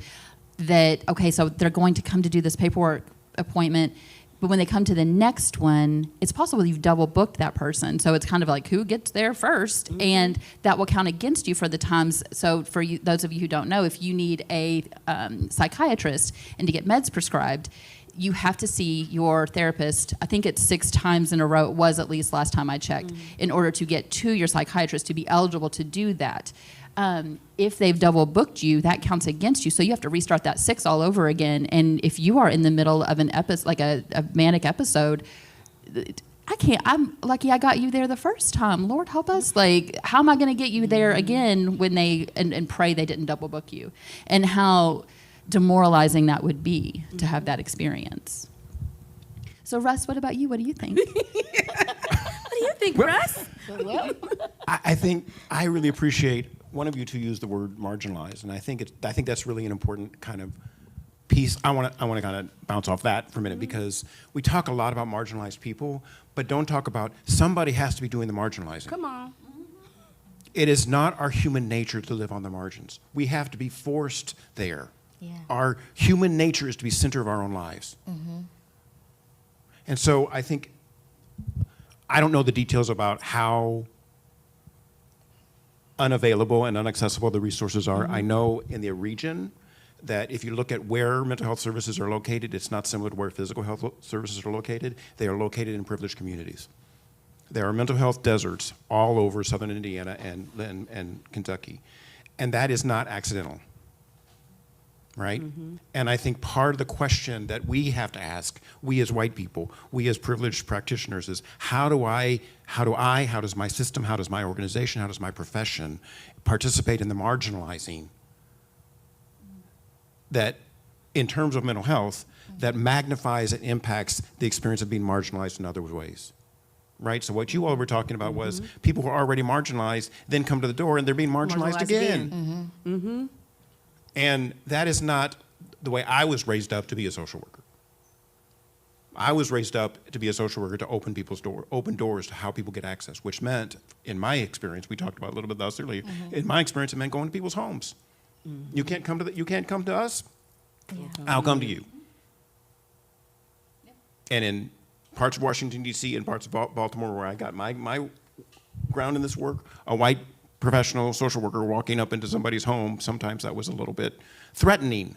I don't want to talk about being threatened, because that ain't the issue. They were threatened by this white dude walking up, because what did that mean? Right? In those neighborhoods, a white dude walking up with a suit and a briefcase meant you're a narc or you're coming to arrest somebody. Not you're coming to help.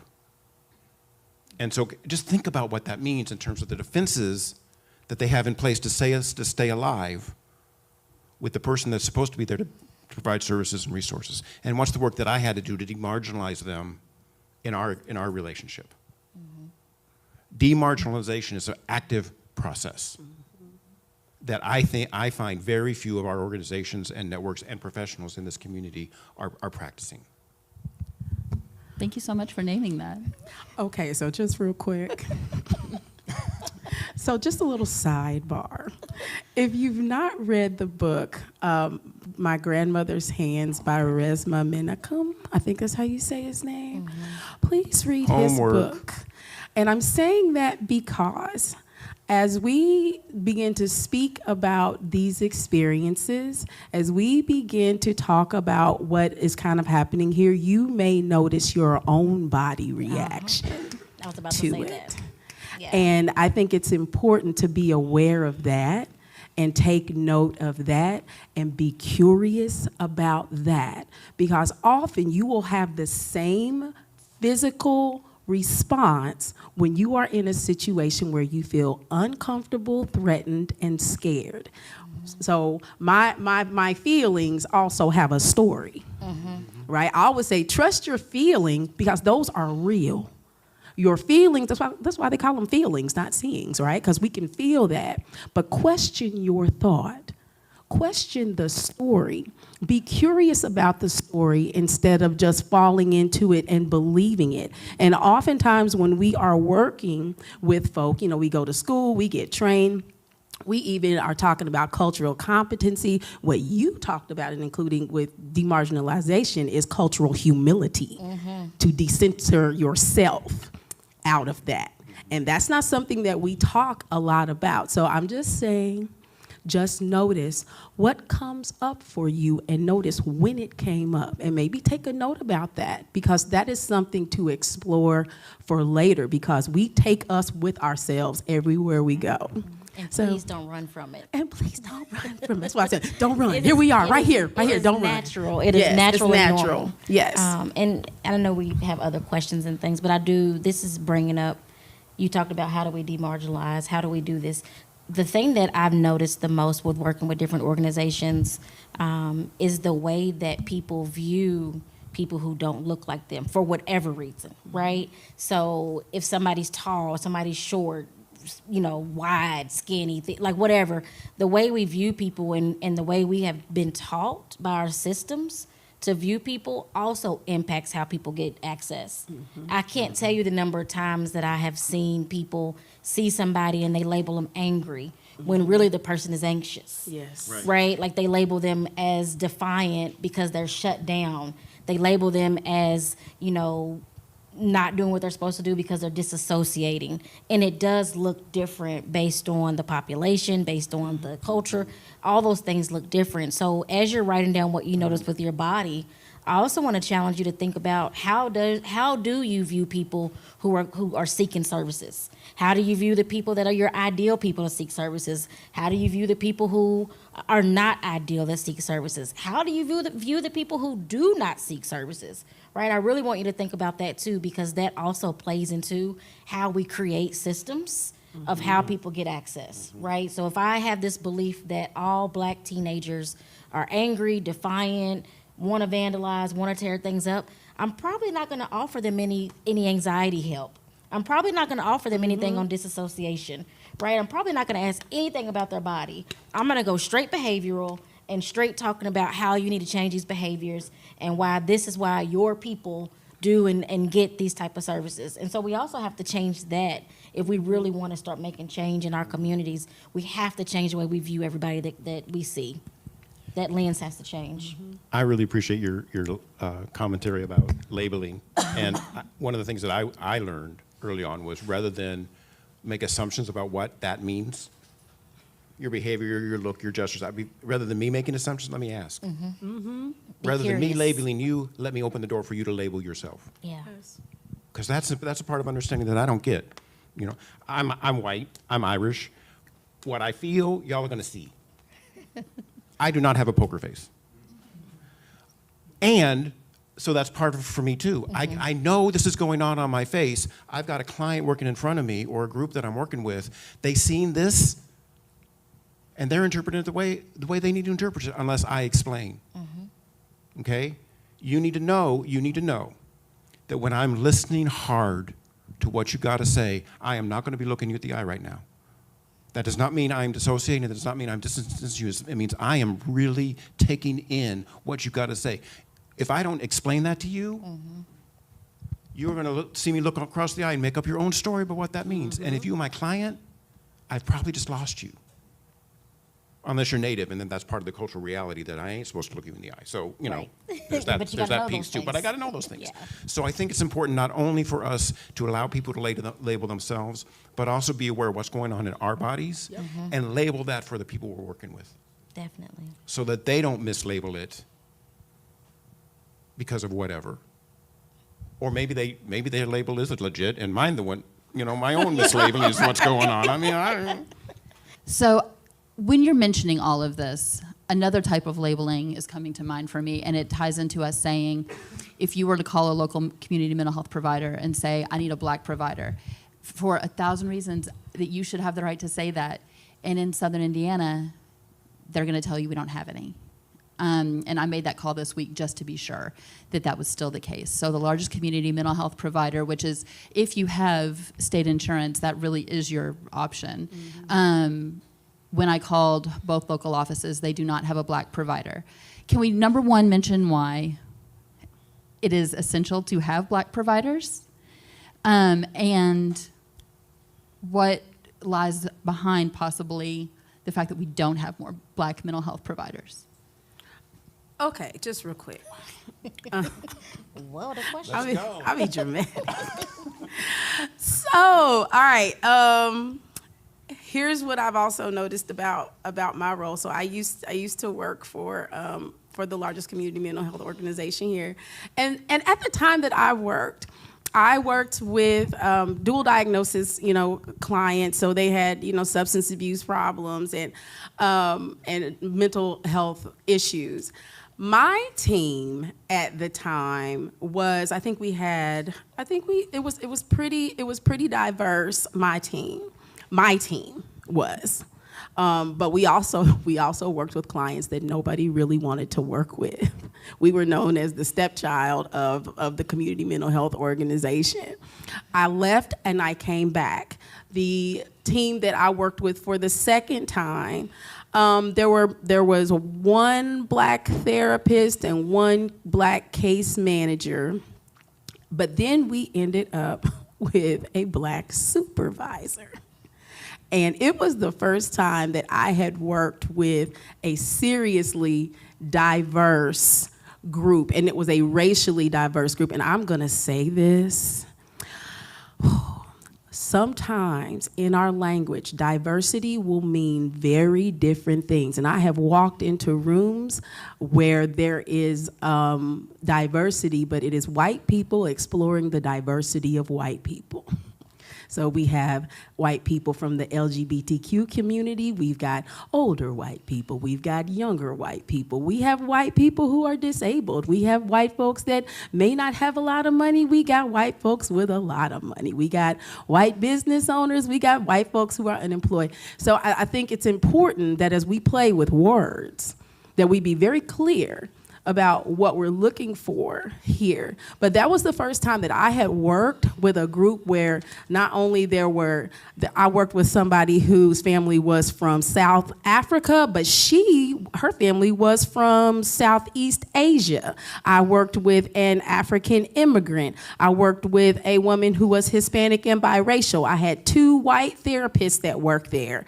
I mean, it was an incredibly diverse and rich group, and because of that, even in our treatment teams, the things we had to explore in our treatment teams were absolutely critical and phenomenal to the care that our clients were looking for. And when issues would come up, there were people in the room who could actually address it from a real world, real experience, and educated perspective.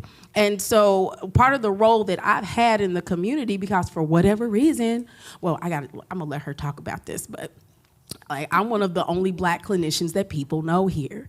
So I see adults primarily. I do not see children. I've just started seeing adolescent girls if they're parentified and adultified. Let me be specific about that.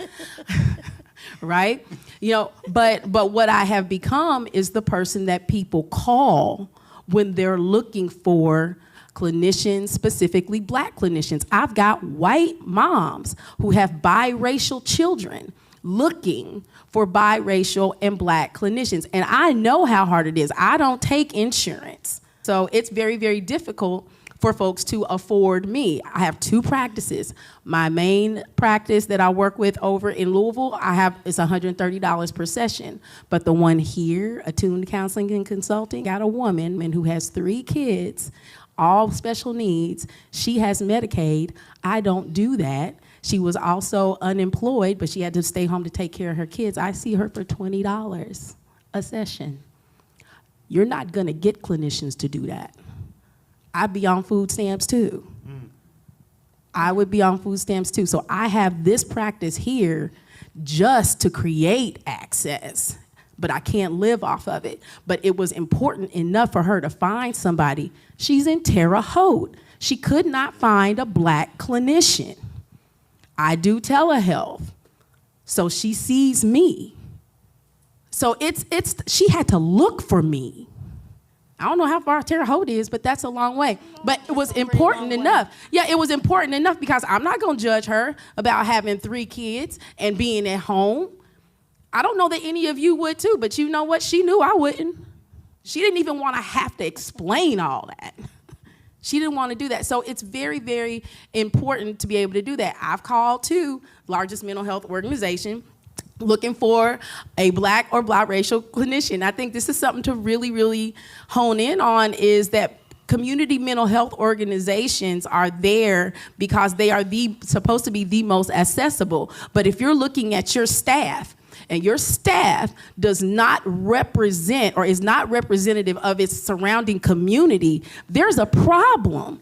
And so if you're wondering why you don't see these people, or why they might just be remanded through CPS, or the judicial system and not coming in voluntarily, don't get me wrong, because there are other things that are behind that too. But when you don't see anybody that looks like you, it's real important. You're probably not going to show up to even engage a process that is absolutely difficult and stressful. So I know that was a lot. But no, one of the things you said was when your team was diverse racially, you had a Black female supervisor. Mm-hmm. And those of us who have been responsible for hiring and making hiring decisions, we know we are the gatekeepers to bring people in. Mm-hmm.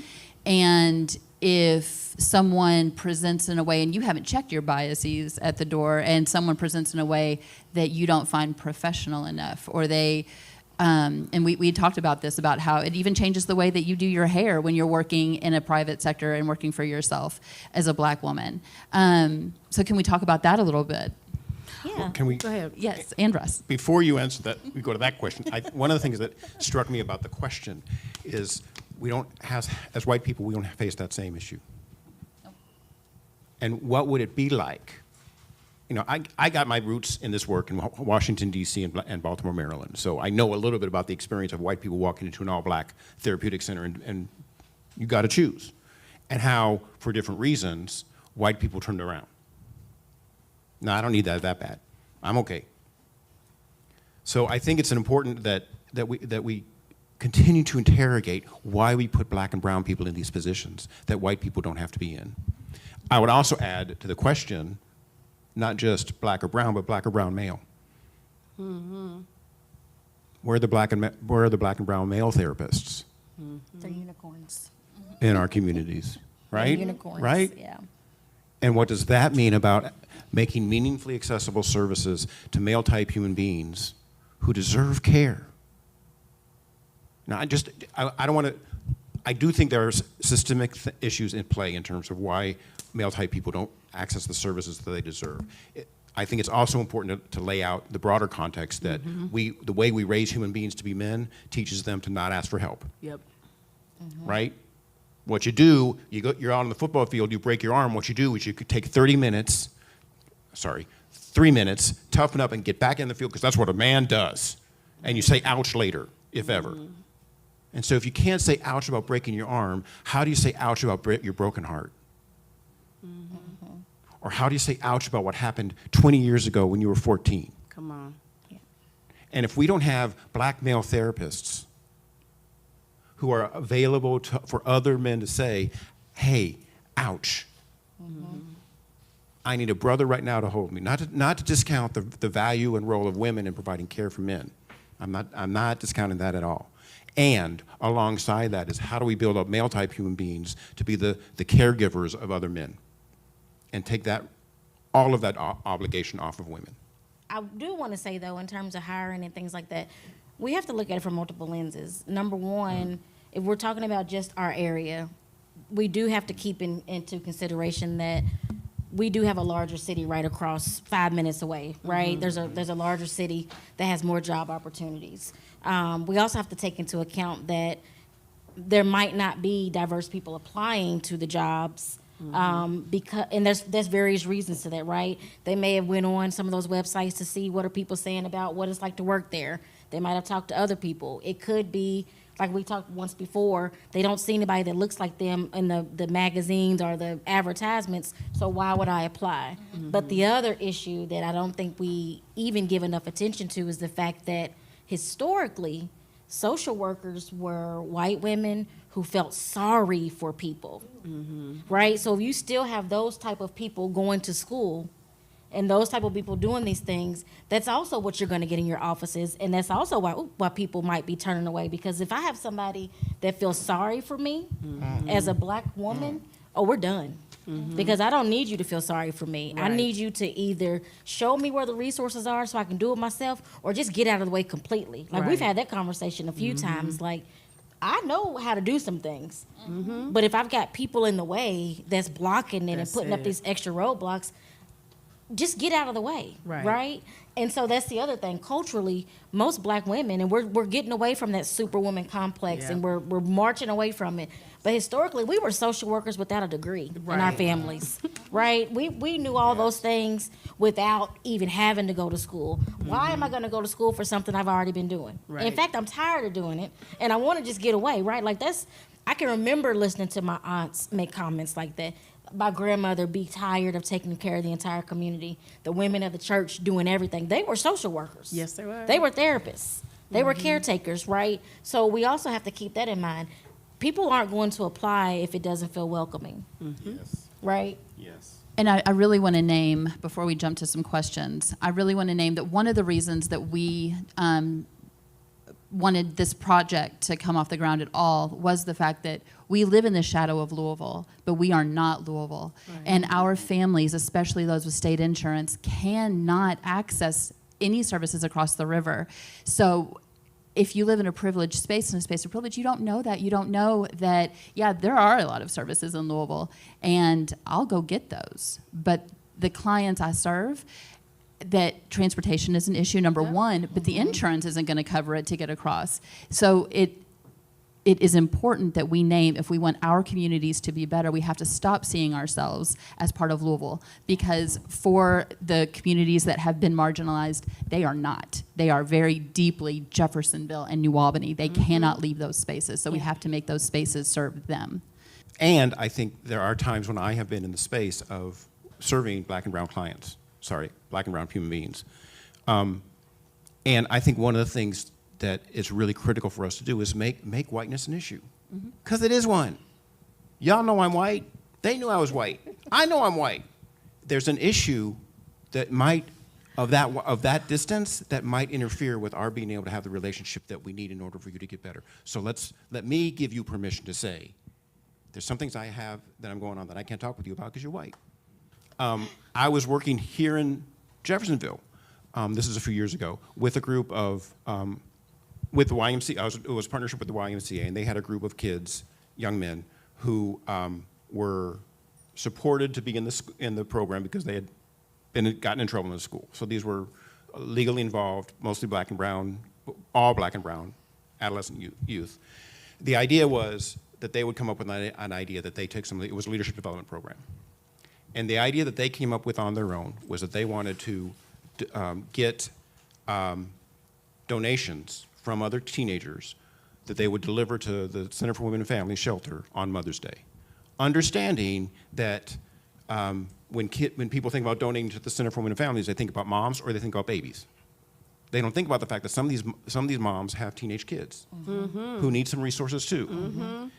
So these black and brown youth went to their schools, went to the principals, and said, we want to set up bins along the school and ask youth to bring items, not money, we're not going to deal with cash, bring items that are supportive of kids. To a principal, all of whom were white, every one of them said no. Now we can point fingers at those principals. I need to point a finger at myself, because I know how white supremacy works. I should have known better. I should have had the conversation ahead of time with those principals and said, this is what's coming, what do you need from us to say yes? I and the Y should have had those conversations ahead of time. So I brought that to those male youth and said, that must have broke y'all heart. I let y'all down. In a youth leadership program, it is not my job to set you up to fail, but guess what I did? And so before we can go any further, y'all need to talk with me about how pissed off you are at me for setting you up to fail. And it took weeks, Because how often do black and brown youth who have been marginalized in other ways get the opportunity to tell an old white man, I'm mad at you? And trust that I'm going to be there and not defend myself and not excuse myself and just take your punches. Or trust that you're not going to shut them out. Either one. You know, I mean, Yes. so I just kind of want to jump in here, and I like that you're bringing this up. So part of my work really started when I was in high school. I've always been a part of the NAACP, but it really started when I was in high school, and we did this whole after-school forum about race, and it was called School Colors. And we had all these candid discussions about race and this and that. And we had a principal, Ward Weber, and we had a theater teacher, a white theater teacher, Miss Jenny Herfel. And that was the first time that we were actually given a platform or an opportunity to speak about our experiences without the fear that something bad was going to happen, or that we were going to lose opportunities, or that we were going to be shut out. And as of late, because I've been talking about these things for a long time, I really made the decision that when we get into spaces where, if we're just talking about race, so systemic barriers don't just include race, right? We've got lots of marginalized opportunities, right? Yeah. But this just seems to be the hot button one, you know, that I really don't want to talk about race and only talk about people of color. I really just would rather talk about whiteness at this point, because I think that's the elephant in the room that doesn't get discussed a lot. You can't have this whole spectrum of people of different colors without starting with whiteness. And then we get those diversity programs that aren't really diverse. All of those. And I would encourage you to kind of lean into that and explore what that actually means. Explore what that actually means. And one of the things that I loved about being in community mental health, because I got to work with a lot of poor white people, and I would hear, you know, their frustration with often being forgotten, or even with words like racism. I didn't realize for years, I'm talking about racism, I'm thinking everybody thinks it's the same thing. And one of my clients, she said, I'm so sick of Jesse Jackson talking about race and racism and whatever. She said, I know real racists. And she said, I'm scared of them. And I said, so when we're talking about whiteness, we talking about race, we're not even talking about the same thing. We're not talking about the same thing. So I'm gonna encourage you, just like with what Russ said, you know, to really consider what whiteness means, because I think about it every day. I think about my blackness every day. And one of those things that I learned when I was young and talking about that, I mean, Ms. Herfel said, well, I just don't even think about being white. I said, how do you not think about being a white person? She said, it just doesn't come up. Now, this was 30 years ago. It's different now after 2020. So I think we have to acknowledge that hopefully some things have really, that awareness has changed somewhat. Oh, okay. I didn't have too much hope. Some awareness has come after that, but I know I just kind of went on a tangent there, but I kind of wanted to pick up what you put down on that. And to bounce off that, a reminder as you're thinking about whiteness and what it means to you to be white, noticing where that rests in your body. Because we all have feelings about being white. We don't talk about it. We have thoughts about it, but we also have feelings about it, and our feelings are locked in our bodies. And this is not about guilt. No. Let me say this loudly. This is not about guilt. Recently, I've been doing more presentations with companies on how microaggressions impact productivity. And one of the things that I make sure to say loud and clear is this is not about you needing to feel any guilt for being white. This is not about you needing to fall on a sword for being white. This is, please don't do that. Right. Please don't feel like you need to do that, right? This is just about looking at, as an individual, what can I do to make advancements in this space to make this better? Not let me say that I'm falling on the sword and I'm sorry for being white. Please don't do that. And please tell all of your family and friends to stop doing that as well, because it's not a good idea. Well, and that's also right? just Like, centering themselves. Like, oh, I feel, and then my tears and white tears are a whole different thing. Well, I mean, it's that, but it's also like that's not what we need, or that's not what anybody needs, right? It's not helpful. Right. And so we're trying to help and move forward as a unit, right? So. And kind of related to that, thank you. And related to that for me is the best way for me to figure out what my part of the solution is to interrogate the way I'm part of the problem. Because otherwise, it all stays up, this conceptualized kind of, I get but if I really want to feel in my body what my part of the solution is, I got to feel, and then it gets really clear. Which there is not much question. If I can tell you how I have marginalized people this week, I know how to flip the switch. Flip the switch. You flipped it. You got it. Flip something. Hello, my name is Nick Marshall. I have a list of questions, but I'm going to go with the first one I had. You spoke about barriers, and then also you just mentioned roadblocks as well. How can we break those barriers and have these conversations that we were having here to systematically break down what is happening? And also, you speak of roadblocks. How do we politely talk to people to get out of the way? I think we have to get past polite, what unfortunately. if We don't need to be disrespectful, but I think we have to get past pleasantries, because pleasantries, unfortunately, leave a lot of room for things to stay the same and for us to just talk. So, again, I'm not an advocate of you need to be, loud and rude, but you do need to stand firm and say what you need to say without the fear of retaliation or whatnot. So that's what I'm going to say, that we got to get past pleasantries. I think in terms of making movement, we are going to have to get the decision makers in this community in a room together to actually come up with solutions. Because the other thing that happens, and it's not just this area, it's pretty much everywhere. The other thing that happens is we'd like to do a lot of lip service. We like to talk about the problem, we talk around the problem, we talk through the problem, but we never actually move to solving the problem, and there's a lot of reasons for that.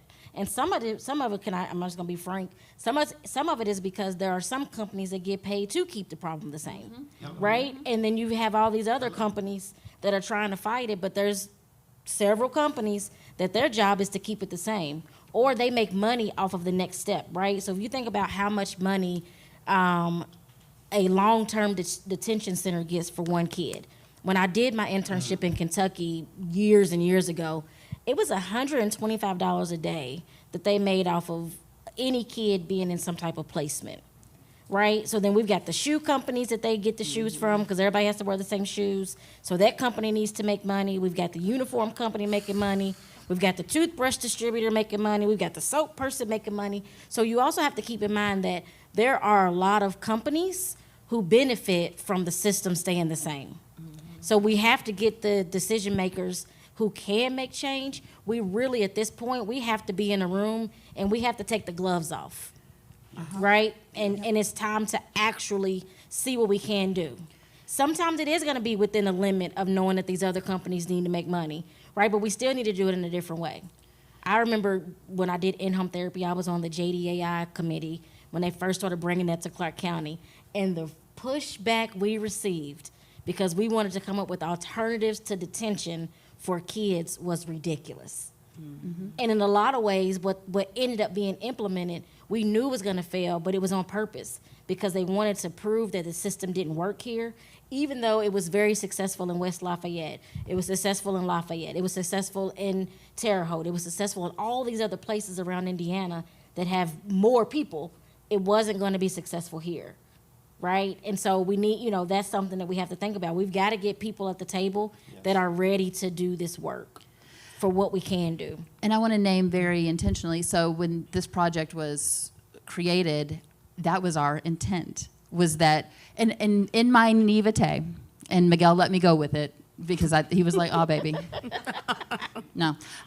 I felt like if we gave local leaders an opportunity to be in the room together, and if we invited people who could make changes, that's who was going to come. And we just didn't have a a place for them to brainstorm and make these changes, because obviously they want to make the community better. Lower, that is not what has happened. But if each of you invite the leaders that you know, you all have access to local leaders, but they need to be in these spaces and have these conversations and then be challenged to make the changes. That's what we need. We need those people in these spaces. And then if they're not here, we need to hold them accountable for their lack of ability to show up. We make it very clear when we're doing this, and they get free food. So really, like, what is their deal? But that is the question, is why aren't they in these spaces? I want to echo what you said about polite. The way I was raised up at Howard in Washington, D.C. with black and brown supervisors, they weren't trying to be polite to my white ass. There was a lot of grace on the backside. Of course you made that mistake. You're white. Of course you did. Do not make it again. You got another mistake you're going to make? We'll give you grace around that mistake, but learn your lesson. Don't do it again. Do something else, but right? The other solution that comes to my mind is we have spent so much time and energy and effort professionalizing what we do that doesn't need to be professionalized. We can democratize mental health care for each other. The racial uprising taught us this. You don't need to have a degree to listen well. Come on. You don't need to have a degree to practice EMDR, whatever. I know what it. Wait a minute. Look. You don't need. There are a lot of ways that we can teach people on the ground how to listen well, how to attend to each other. They don't need to spend $135 an hour to get cared for. Right. That, I believe, alongside, I absolutely agree, alongside pulling the leaders in, getting new damn leaders. If the leaders ain't going to lead, time for them to go. Please. And alongside that, how do we train people up so that when my neighbor is hurting, when people in my church are hurting or in my congregation are hurting, that they don't have to wait in line for some therapist somewhere to be available. They got people around them. Speak about, you mentioned related issues. I think that it should go without saying, but we don't have panels on homelessness this year. We don't have panels on the criminal justice system, but this is it. Because we don't have homelessness without lack of mental health service and access. We don't have a overcrowded jail without access to good mental health services. And once you get in the jail, your mental health services or mental health issues are just exacerbated. The lack of mental health access in this community is costing this community untold lives and untold money. So the fact that leaders are invested in not making a change, we have to ask why those systems that they're willing to let those be as they are. Who is benefiting from the fact that we have untold number of unhoused people in downtown Jeffersonville? And who's benefiting from the jail being overcrowded? I mean, I have some thoughts on that, but are those the same people standing in the way to changing access? We have 5 minutes is what I'm being told, but I want to make sure that everyone, I think we have so much more to say, but if you have a thought that you would hate to leave this audience without, what would it be? I'm just kind of still addressing what Nick said. I'm not following directions. I think it's important for us to name these systems, right? So whether we're talking about, specific community mental health systems, also community systems, so whether it's church systems, neighborhood systems, because there are lots of barriers, that way too. It takes work. It's going to take a lot of work in order to really be able to identify the different types of systems that we're looking at, right? So when we use terms like, it's baked into the system, it's not just people, it's looking at the policies, practices, and the procedures. But the folks who are at the top have to have that awareness, and if it's not affecting that person, and if they don't have a broader view, then they're going to keep things the way that they are and just continue to do what benefits that particular system in order to perpetuate itself. So I just wanted to say that. I got more, but I lost it. So go ahead. Okay. So I'll say my last thing I want you to take is approach this conversation going forward with curiosity and not defense. So be curious about the things that you're seeing. Be curious about why somebody is saying what they're saying in a meeting, or why they're not saying what needs to be said in a meeting. Because we can, one by one, start to make huge change on our levels. I will say one of the things that we talked about that Russ shared with me before our conversation was the way that even we set up our office spaces for people who have been raised to be male. And I would love for you to talk about that really quickly. Like that the fact that even the way that we provide these services can make it hard for people who are raised to be male and socialized to be male to come into the spaces. Well, that's a whole big old thing, but in like real 2 minutes. quickly, I think, one of you raised the point earlier about the social profession was created by white wealthy women. And I think that again is baked into how we provide the services. The professions are thinking about how do women respond to care? How do women access services? And so the story I shared was, most often you go into your therapeutic spaces and the chairs are set up across from each other. So look me eye to eye and share your stories. If you think about how male type people tend to share, it tends to be side by side. They're driving, they're playing basketball, they're at the bar. This can be really threatening for a lot of male type people. And so just pivot your chairs. So you're not face to face, you're side to side or at an angle. So you can have that opportunity for eye contact when he or they want it, but they're not required to give it to you. And that subtle pivot can provide an opportunity. I experienced that particularly with adolescent males when I was doing clinical work. That subtle pivot of getting me out of their face. So their face could be at the wall, at the window, at something else. But it wasn't me. Allowed an opportunity for the doors to open in ways that just weren't happening when, tell me what you got to tell me, because I'm all here. I'm listening, man. I'm listening. I'm right. And I think that encapsulates part of what we're doing today is, had he not shared that, I've been doing this for 20 years. Had he not shared that with me, no one ever has. There's an assumption that we all know what each other knows. And I had never considered that my space was not welcoming for people who had been socialized to be male or raised to be male. And it's the same thing for other people of other races, people of other cultures, that our spaces may not be welcoming, and we need to listen to that and be open to that. As we learn better, we do better, as Maya Angelou told us.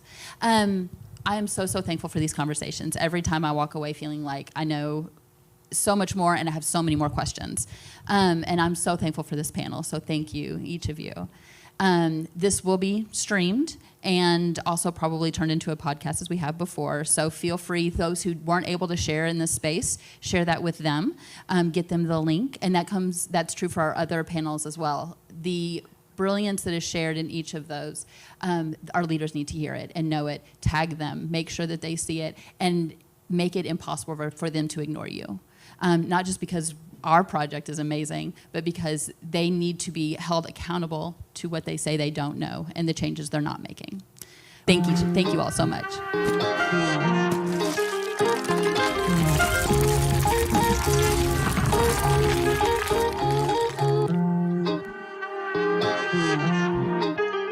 Start it up.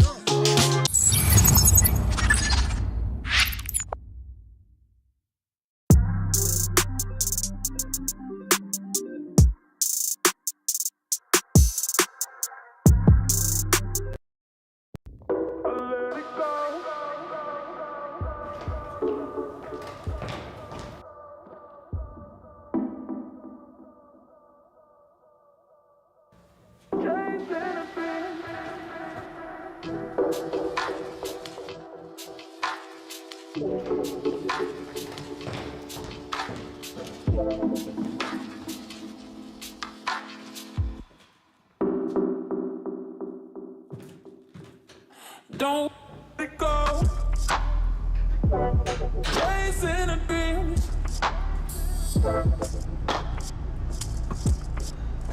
What you do? Don't let it go. chasing a dream.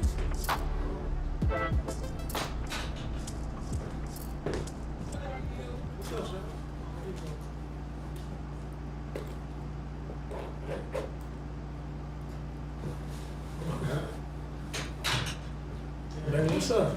Hi. You doing all right? Yeah. You? I'm pretty good. You're better there.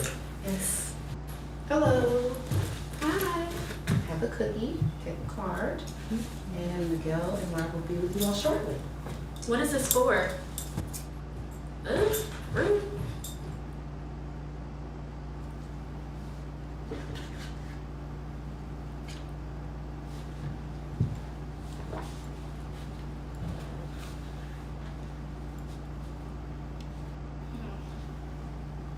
Do you know how to eat a cookie? What are you talking about?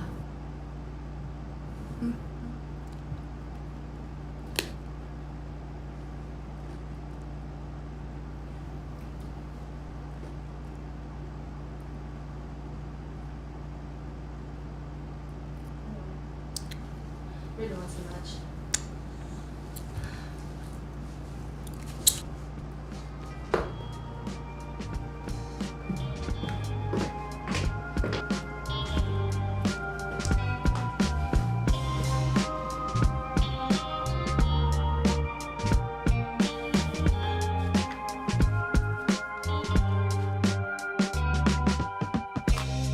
Welcome to Food Porn Productions. We'll step right over there to our dressing room. It's a bit of a black hole, but you'll be safe.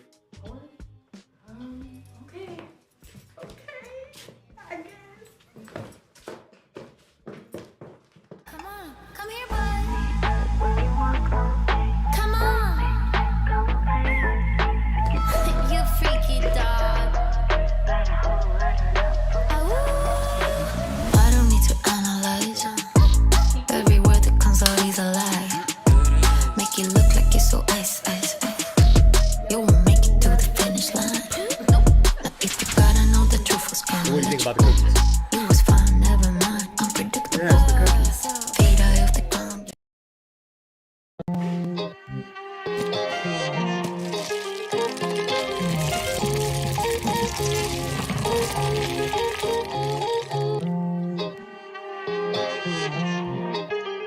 Start it up.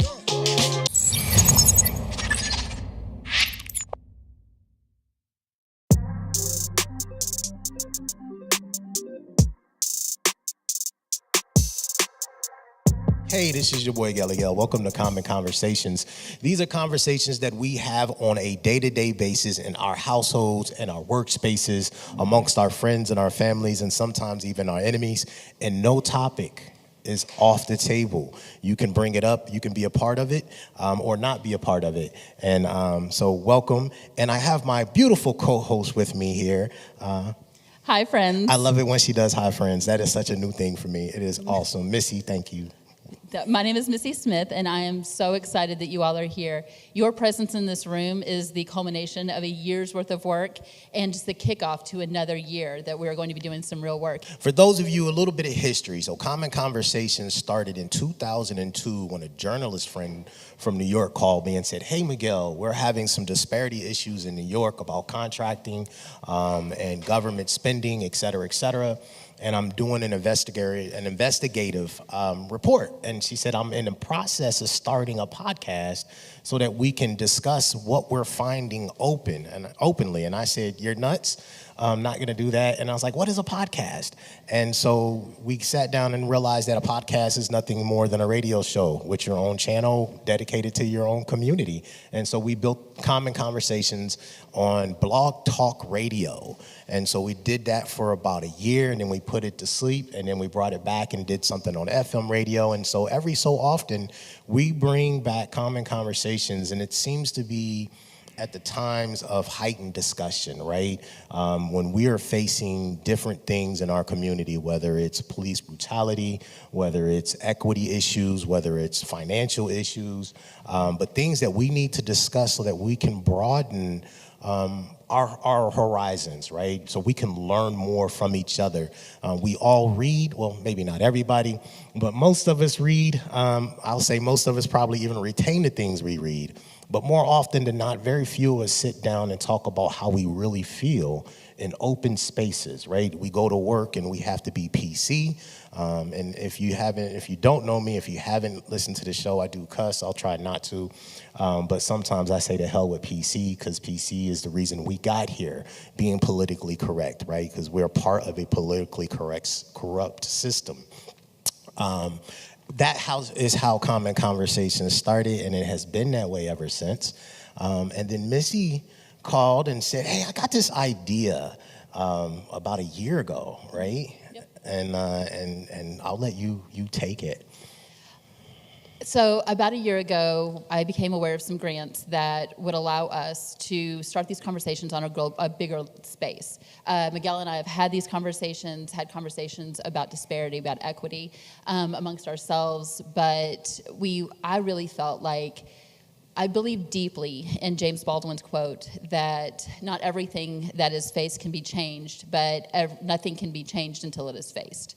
And because I believe that we have an opportunity to really make difference, but we have to have conversations first. And I couldn't think of anyone else in this world who is more equipped and more poised to do this work with me than Miguel.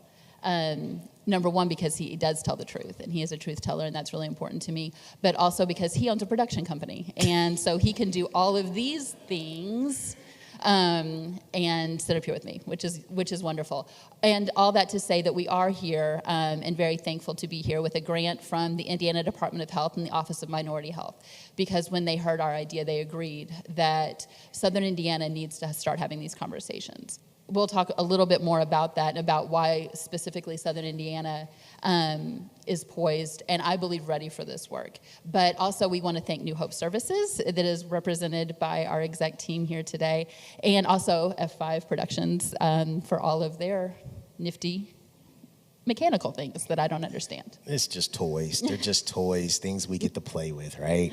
Some people literally play with toys. I go find things that move and click and have batteries and make them do other things. But yeah, so, these conversations are important in many ways. And so one of the things that we talked about as we thought about this process was everyone does traditional panel discussions. We all sit on panel discussions. We're all experts in our own spaces. But very rarely do we sit in a room and have an open dialogue or open conversation and have the ability to be vulnerable, to get it wrong, to say the wrong thing, to say the right thing, to address our opinion, to bring our own expertise into a space. And a lot of times, there's a lot of reasons folks don't do it, right? I tend to do it because I run toward chaos versus running away from it. I am not opposed to adversity, and I think we actually learn when we can face adversity and the chaos a little bit better, right? And when we're talking about change, and we're talking about racism, when we're talking about social equity, when we're talking about political equity, whatever that space is, right, we can't do anything different until we all have a voice in a room and are heard. But even more importantly about being heard, as Missy and I have had these conversations, we also have to realize that we have to be talking about the same thing. And sometimes we're using words that don't mean or are not being received from one person to the other. And therefore we get up from the table without clarity, thinking that we're clear. Right? And how can we really erect change? How can we really make the adjustments in our community if we're not on the same page and we're leaderships, we're heads of state, or we're just people with a podcast in our backyard, right? And so, and I think that realization hit us really hard, that we've been talking for months about something and completely we're having two different conversations. And so I think that was what we realized our first panel and our first discussion needed to be, let's talk about equity. What does that even mean? And let's kick off so we all are using shared language and shared understanding to move forward together. Before we jump in, though, we want to talk about the space. We want to define this space. Often when you walk into spaces like this and when you're talking about social justice or equity, you hear safe space, that this is a safe space. I'm going to challenge that, and we're going to define the space differently. This space is not safe, it's brave. So, because safety is inherent. We are here to keep you safe, and you will be safe in this space. However, safe spaces are supportive, and they're not really a place where learning is, it's not inherent to learning. It is a place where everyone can be heard. Beautiful, lovely. A brave space is a space where we can disagree, but we're going to do so with respect. And it's okay. It's okay. One of the things that Miguel says to me all the time is, but what if everyone's right? We're just using different words. Or what if everyone's wrong? And then what does that mean? What do we do with that? But we're going to be brave. We're going to be brave with each other. We're going to have opportunity to speak with one another about some of the things we're talking about. But more than anything, I want us to be brave with ourselves. Some of the things that we're going to say, we're going to feel. We're going to feel in different parts of our bodies. We're going to, it'll take our breath away, or we're just going to deeply disagree. And I want us to take note of that. You have note cards on your table for that purpose, to make note of what feels wrong. Or where do you feel something when we use a definition? Where are you feeling that? And does that make you uncomfortable? Does your inherent reaction, your quick reaction, make you uncomfortable? Because it's something that you should be agreeing with. Like, well, politically, like if I were on the side of social justice, I would agree with that. But what if you don't?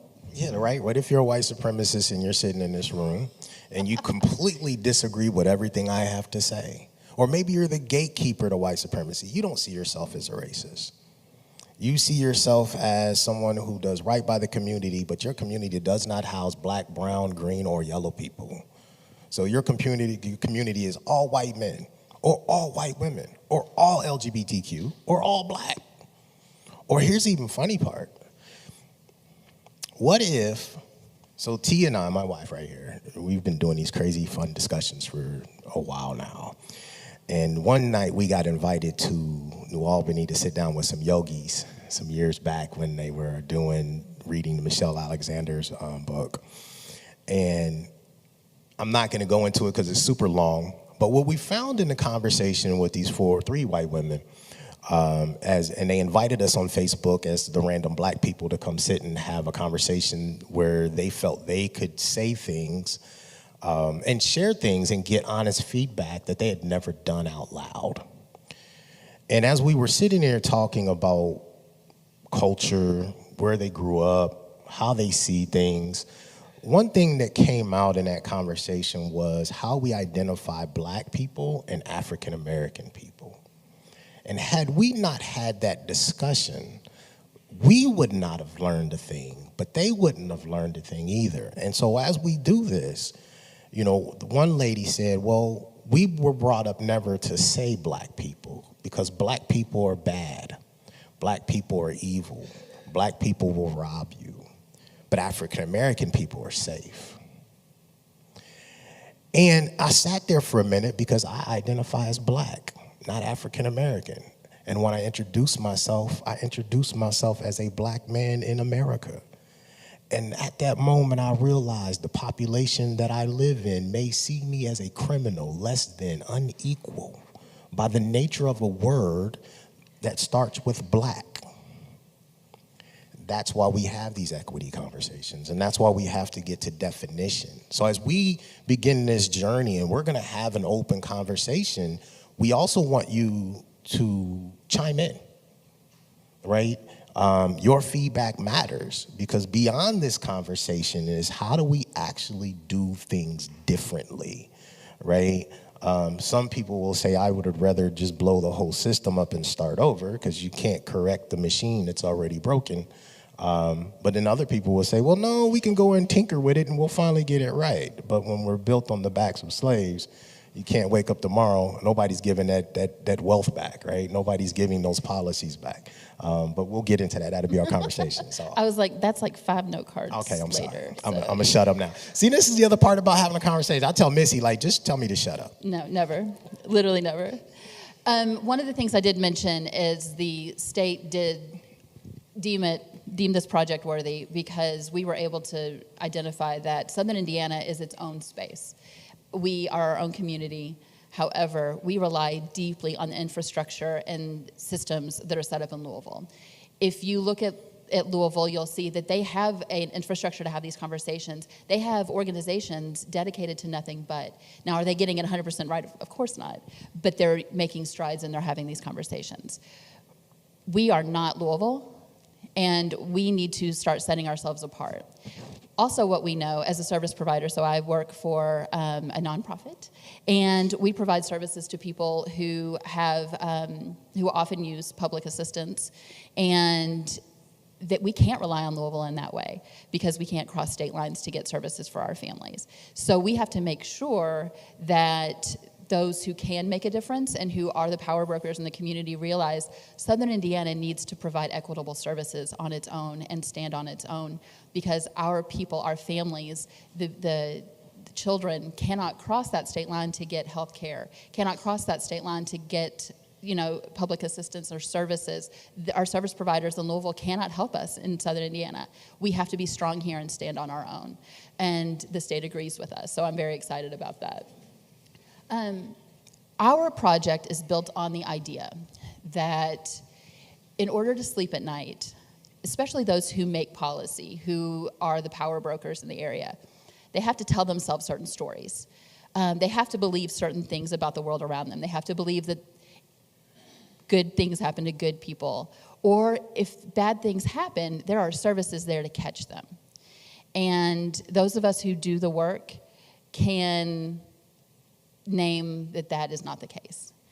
That this world doesn't operate equitably, and Southern Indiana is no different. And until we can name those inequities, we can't move forward. So that's what we're here to do. But again, all of that to say, we're going to talk a lot about equity. As we move forward in the year, we're going to talk about equity in specific systems. So our next talk will be about the child welfare system and what that looks like. We're going to talk about domestic violence. We're going to talk about mental health. We're going to have all of these discussions and be very specific to one system. But how can we even have these conversations if we don't describe what equity even is? I'm saying equity like 1,000 times, but what am I even talking about? So yeah, we're here to start the dialogue to see what Southern Indiana does with that. And I'm going to use another quote that Maya Angelou, I use this all the time in our program. So Healthy Families is a child abuse prevention program, and I'm the program manager for that program. And we believe deeply that people want to do the best that they can. That's an inherent belief that I have. I believe that once you equip people, then they will do better.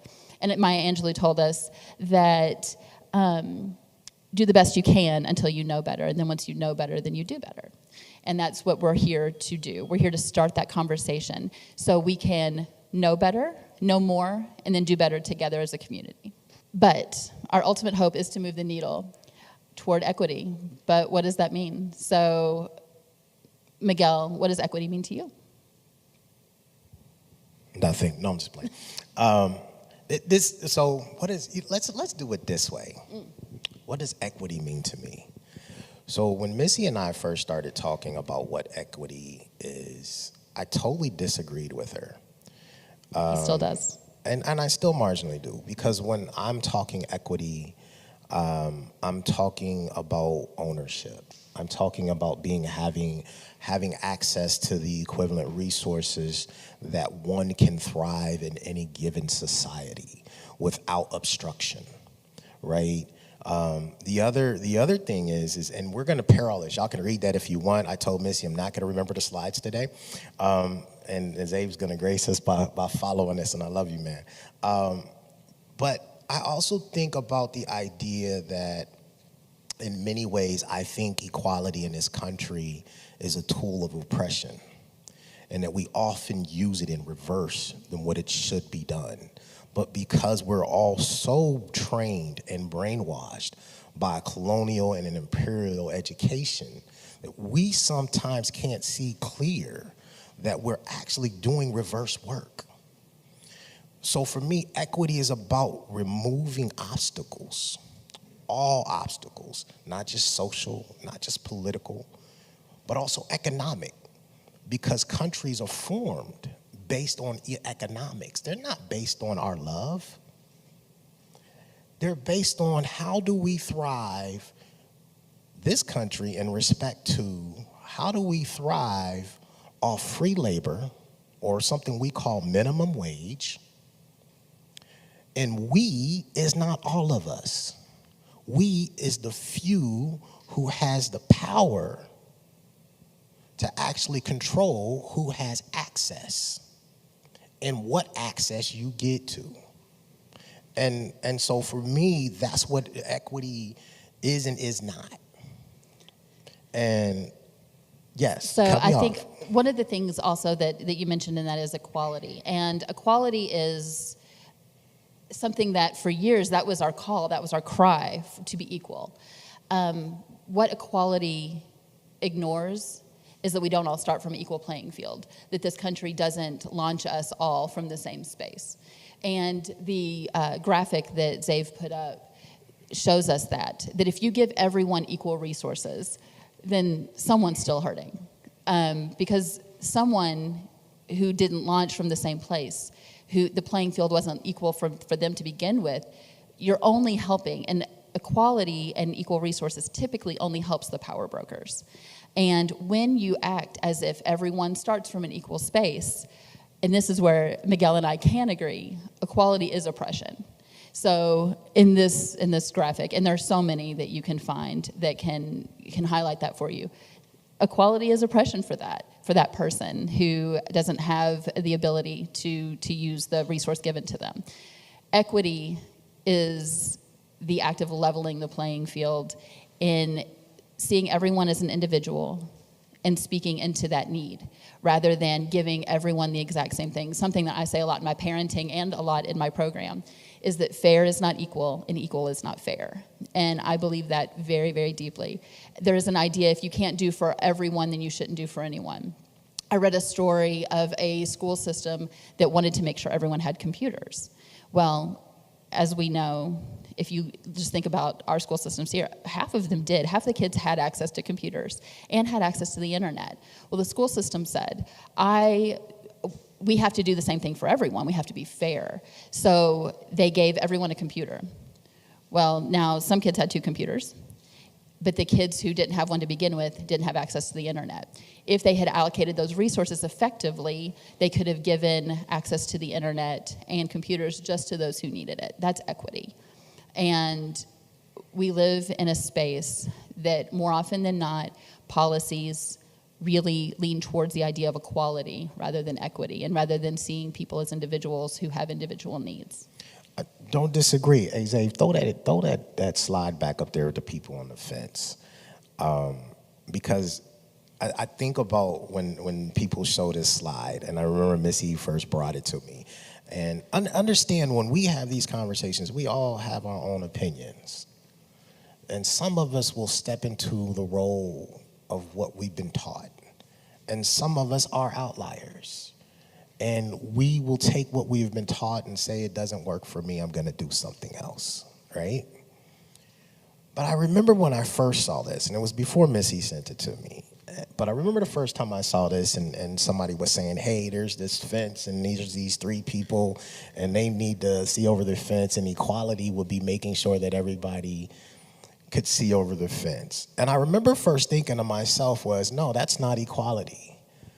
Equality would have been thinking about them before you built the fence. Equality is asking who gets to build the fence.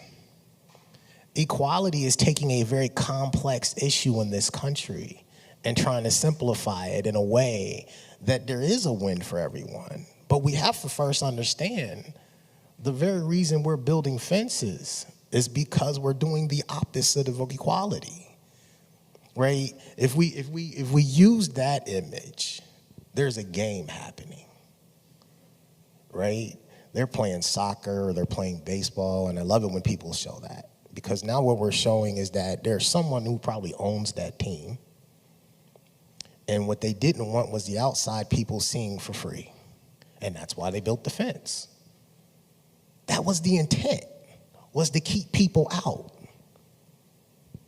Right? And I think we have these conversations within our institutions as elected officials or in our businesses. The policies that you govern your business by are often to keep people out. But yet we'll sit at the table and say we want equality. Now here's the other thing. Not everybody at the table believes the same thing. Right? So if you're saying, hey, I want to create equality for black people, but you have racist people, or you have discriminatory people, or I love the word biased people, who don't support the uplifting of other cultures or other genders, well, then guess what they're doing? They're abiding by the very policy that you wrote. And if you want to change that, not only do you have to change them, but you actually have to change the very rule of law that you've written. And so when we talk about equity and we talk about equality, you know, my mind goes to say, how do we honestly do it right? And one of the things that we also noticed, so when he has mentioned that equity to him is ownership, access to ownership, I think as an entrepreneur that 100% makes sense. Also, if you don't like the rules, you make your own game, and I very much appreciate that about Miguel. But I think also if we're talking about language, and language matters, it does. So if we're talking about equity, to me, when he's saying ownership, he's talking about reparations. So that's what I hear in my mind. Taking that fence away, removing the fence altogether. Let's then talk about reparation. And over the course of the year, we'll get there, I hope. Yeah. But one of the things that we wanted to ask you all and ask you to consider both within yourselves, again, being brave for yourself and with each other, is what would an equitable community look like to you? If you're talking about Southern Indiana and we woke up tomorrow and Southern Indiana provided equitable services and equitable access, what does that look like? What does that mean? If the area that you have a sense of power over, if you hold leadership somewhere, if your organization was equitable tomorrow, what would have to change? So we want to give you a few minutes to consider that and to discuss that. I love the fact that Missy asked this question. And Missy, I can't remember if you were on those calls or not, but so 3 years ago when COVID breaks out, right, Southern Indiana starts these conversations on Zoom, and more select people are on them. And it's not funny, but it's funny because in the process of it, there was nothing in these calls that leadership from this community was showing up on that was talking about the racial disparities. And so as we get into these rooms and we're having these discussions, now we're talking about the racial disparities. And I thought it was funny because somebody said we wouldn't have racism if COVID didn't happen in Southern Indiana. And I thought, wow, that's such a bold statement, but that also defines where we are, right? And so then there was this new committee that was formed to focus on the racial disparities that exist in Southern Indiana, and a handful of us sat in this room and we pontificated on the simplicities of racism. Yeah, I'm lying. So the thing is we went round and round in conversation about nothing, right? And I remember when this project ended and everybody got off these Zoom calls, and I had asked everybody the question in the room. You're all leaders. You're all owners of enterprise and industry, but we're sitting in a room talking about racial equity. What does it look like to you? And they all said, well, we don't know. We haven't thought that far in advance. And I thought, wow. Well, that's why we can't change anything, because it's not part of your everyday conversation. It's not part of your ongoing process. So when you're thinking about changing and building a community, the very people that you're saying, hey, we should help, ain't part of it. And so, yeah. Well, there's also the conversation that I have a lot when we're talking about goal planning with families is if they can't see the end space, then they don't know how to even start moving there. They don't know the action steps that will move them there. So as a group, what we're encouraging everyone to do is envision the end space. If you can't see it, we can't move there. And your end space and your utopia, as you often say, will look different than someone else's. And I'm curious, I would have curiosity about that. Who is present in your end game and end space and who's not? So yeah, as a group, we would love for you all to have that conversation. What would an equitable Jeffersonville or Southern Indiana look like?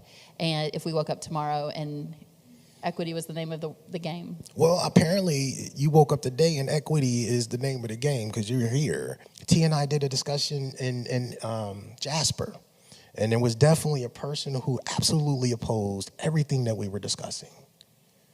And the question he asked, and I'm paraphrasing a bit, was, so it's not okay for me to love white people, so to speak, and to be white powered and white supremacist, yada, yada, yada. And the answer we answered him and said, yeah, it's okay. What's not okay is when you hurt other people because of your beliefs. We can all live in the same space and do the same thing. We don't have to hurt each other. We don't have to get in other people's way, right? We don't have to lose in order to gain.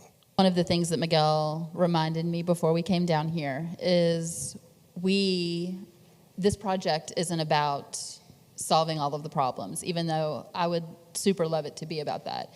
It's about, as a community, getting together and finding solution together. And again, we deeply believe the only way we're going to get there is start naming the problems and naming them in a public space, because that's where we're missing. This isn't polite. This isn't, if you were raised a polite white person, this isn't what you do. You don't sit up here and talk about this stuff. But I've forgotten how to be polite a long time ago. And that, I believe, is the only way that we are going to get to a solution. But again, we have to get there together. We live in a world that has an idea of what professionalism looks like when it comes to dress and language and hair.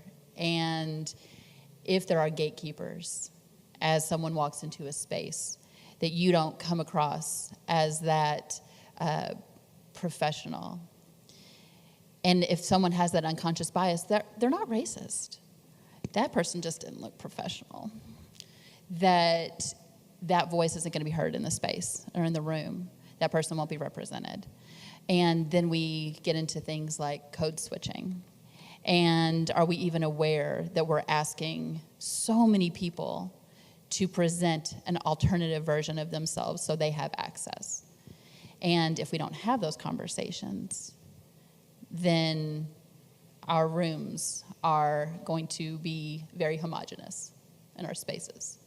We're going to go back to what we were talking about before, while everybody was discussing, but I want to start with code switching, and then we're going to go back, right? Because you say code switching, and it's a great term. But I wonder if most people even know what the hell code switching is.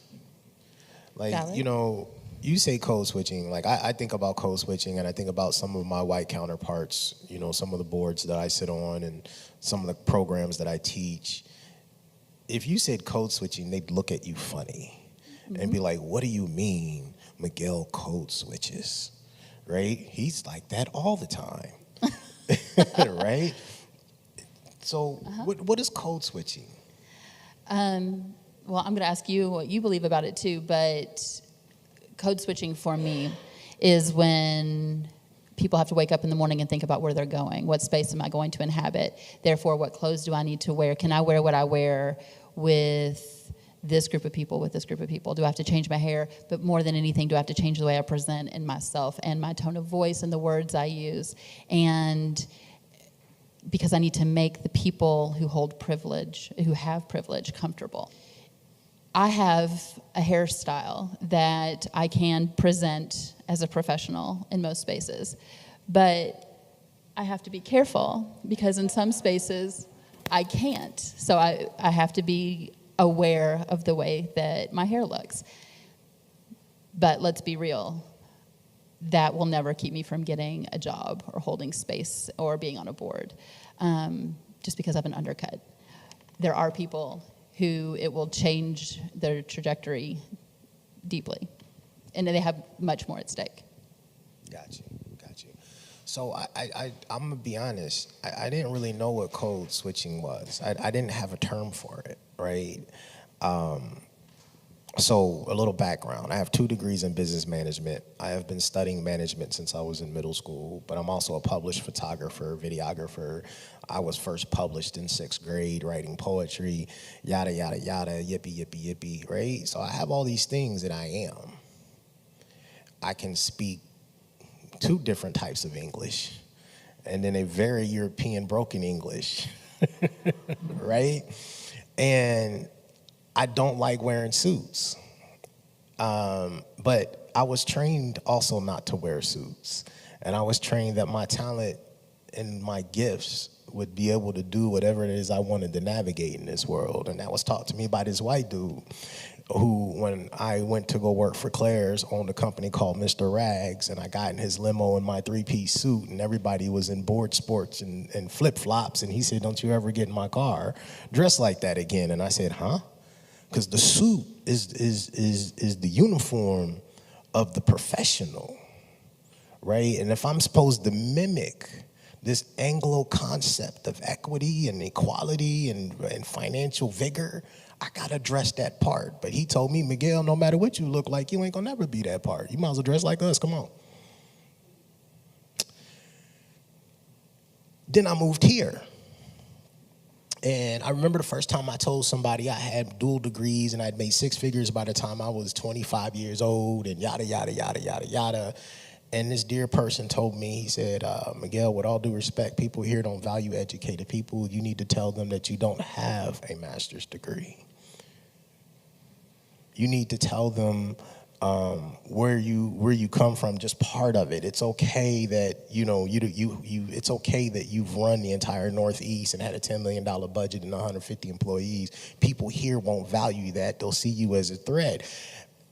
And in that moment, I said, "Oh wow, I have to become something else in order to thrive here, where I was able to thrive everywhere else being that." That's code switching, and I didn't know that. And I learned how to do it, but I never had a phrase for it, right? And so it's, when do I turn on proper English? When do I turn on using the $12 and the $100 words versus the 4-letter words I'd prefer to use, But also to that point, you are no less intelligent and you are still yourself, no matter how you come into a space. And that is something that we are not good, and that's not just Southern Indiana, anywhere, of recognizing that we devalue someone, we make a quick judgment call on them based on that, ignoring the fact that there is an entire intelligent, whole human being that we are not getting to know because of those biases. And I think that one of the things that we also were talking about is the fact that we surround ourselves with people who look like us. And if you are someone who holds privilege, in any space. And if you hold privilege and you surround yourself with people who hold that same privilege, then how are you ever going to do something different? And how are you ever going to move towards equitable space? And I'm thinking specifically of the boardroom. Okay. So if you have the opportunity to sit on a board and everyone looks like you, or everyone looks like the power brokers, how are you going to move towards an equitable space in your organization? If you are creating for instance, we have space that we are trying to empower LGBTQ politicians, really people who are holding office. And if we don't have anyone who is LGBTQ at the table, what are we doing? Well, how can you empower somebody that's not at the table? Like, how do you do work for someone? How do you say, "I want to serve you," right? But I'm not going to get your opinion. I'm not going to get what values to you. And a lot of boards do that. Can we talk about one of the things that you wrote on your cards that I glanced over and read? Yes. That equity is more than just bringing people to the table. And it's more than just hiring. It's more than just hiring diversity and people who have different voices. It's more than just bringing people into the space. Can you talk about that? Because it's, equity, that's like, we get into this DE&I work and just these dumb little phrases like diversity, inclusion, and equity. And I think we say these things because it's fun. But the fact of the matter is that these are all action pieces. Just because you hired a bunch of black people doesn't mean you did a good thing. It just means you check the box. How many of them are actually advancing in your company?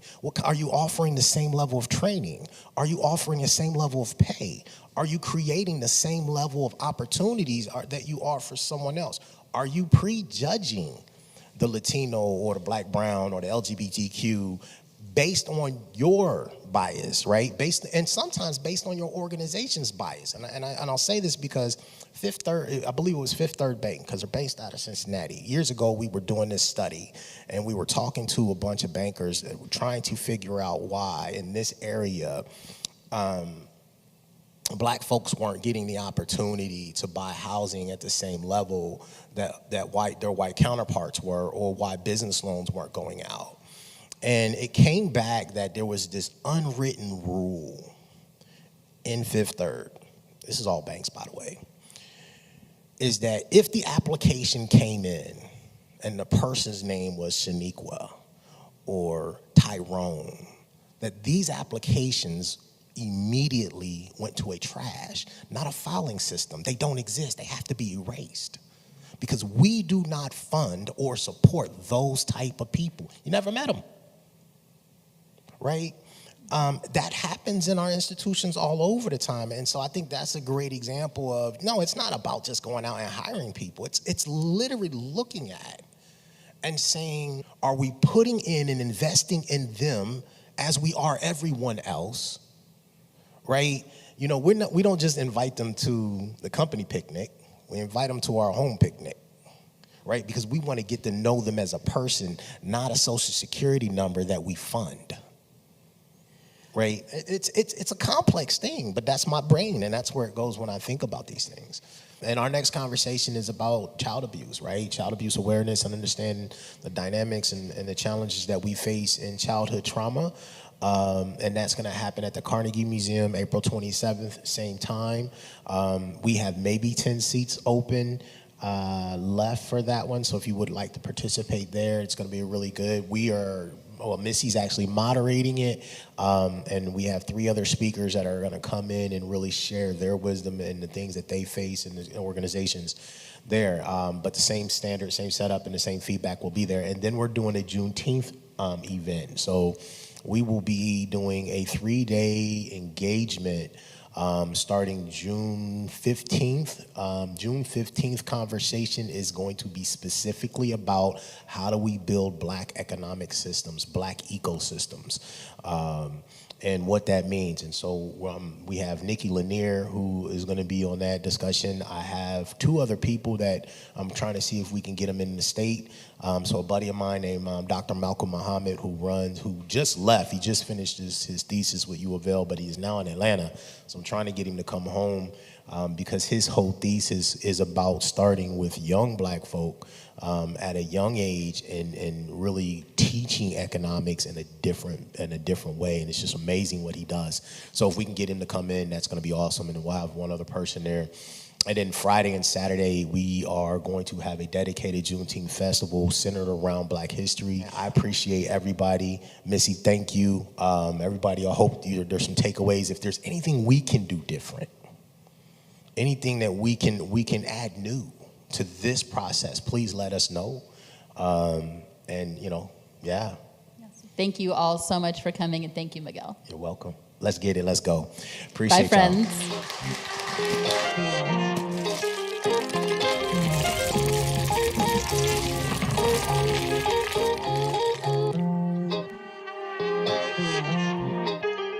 Start it up.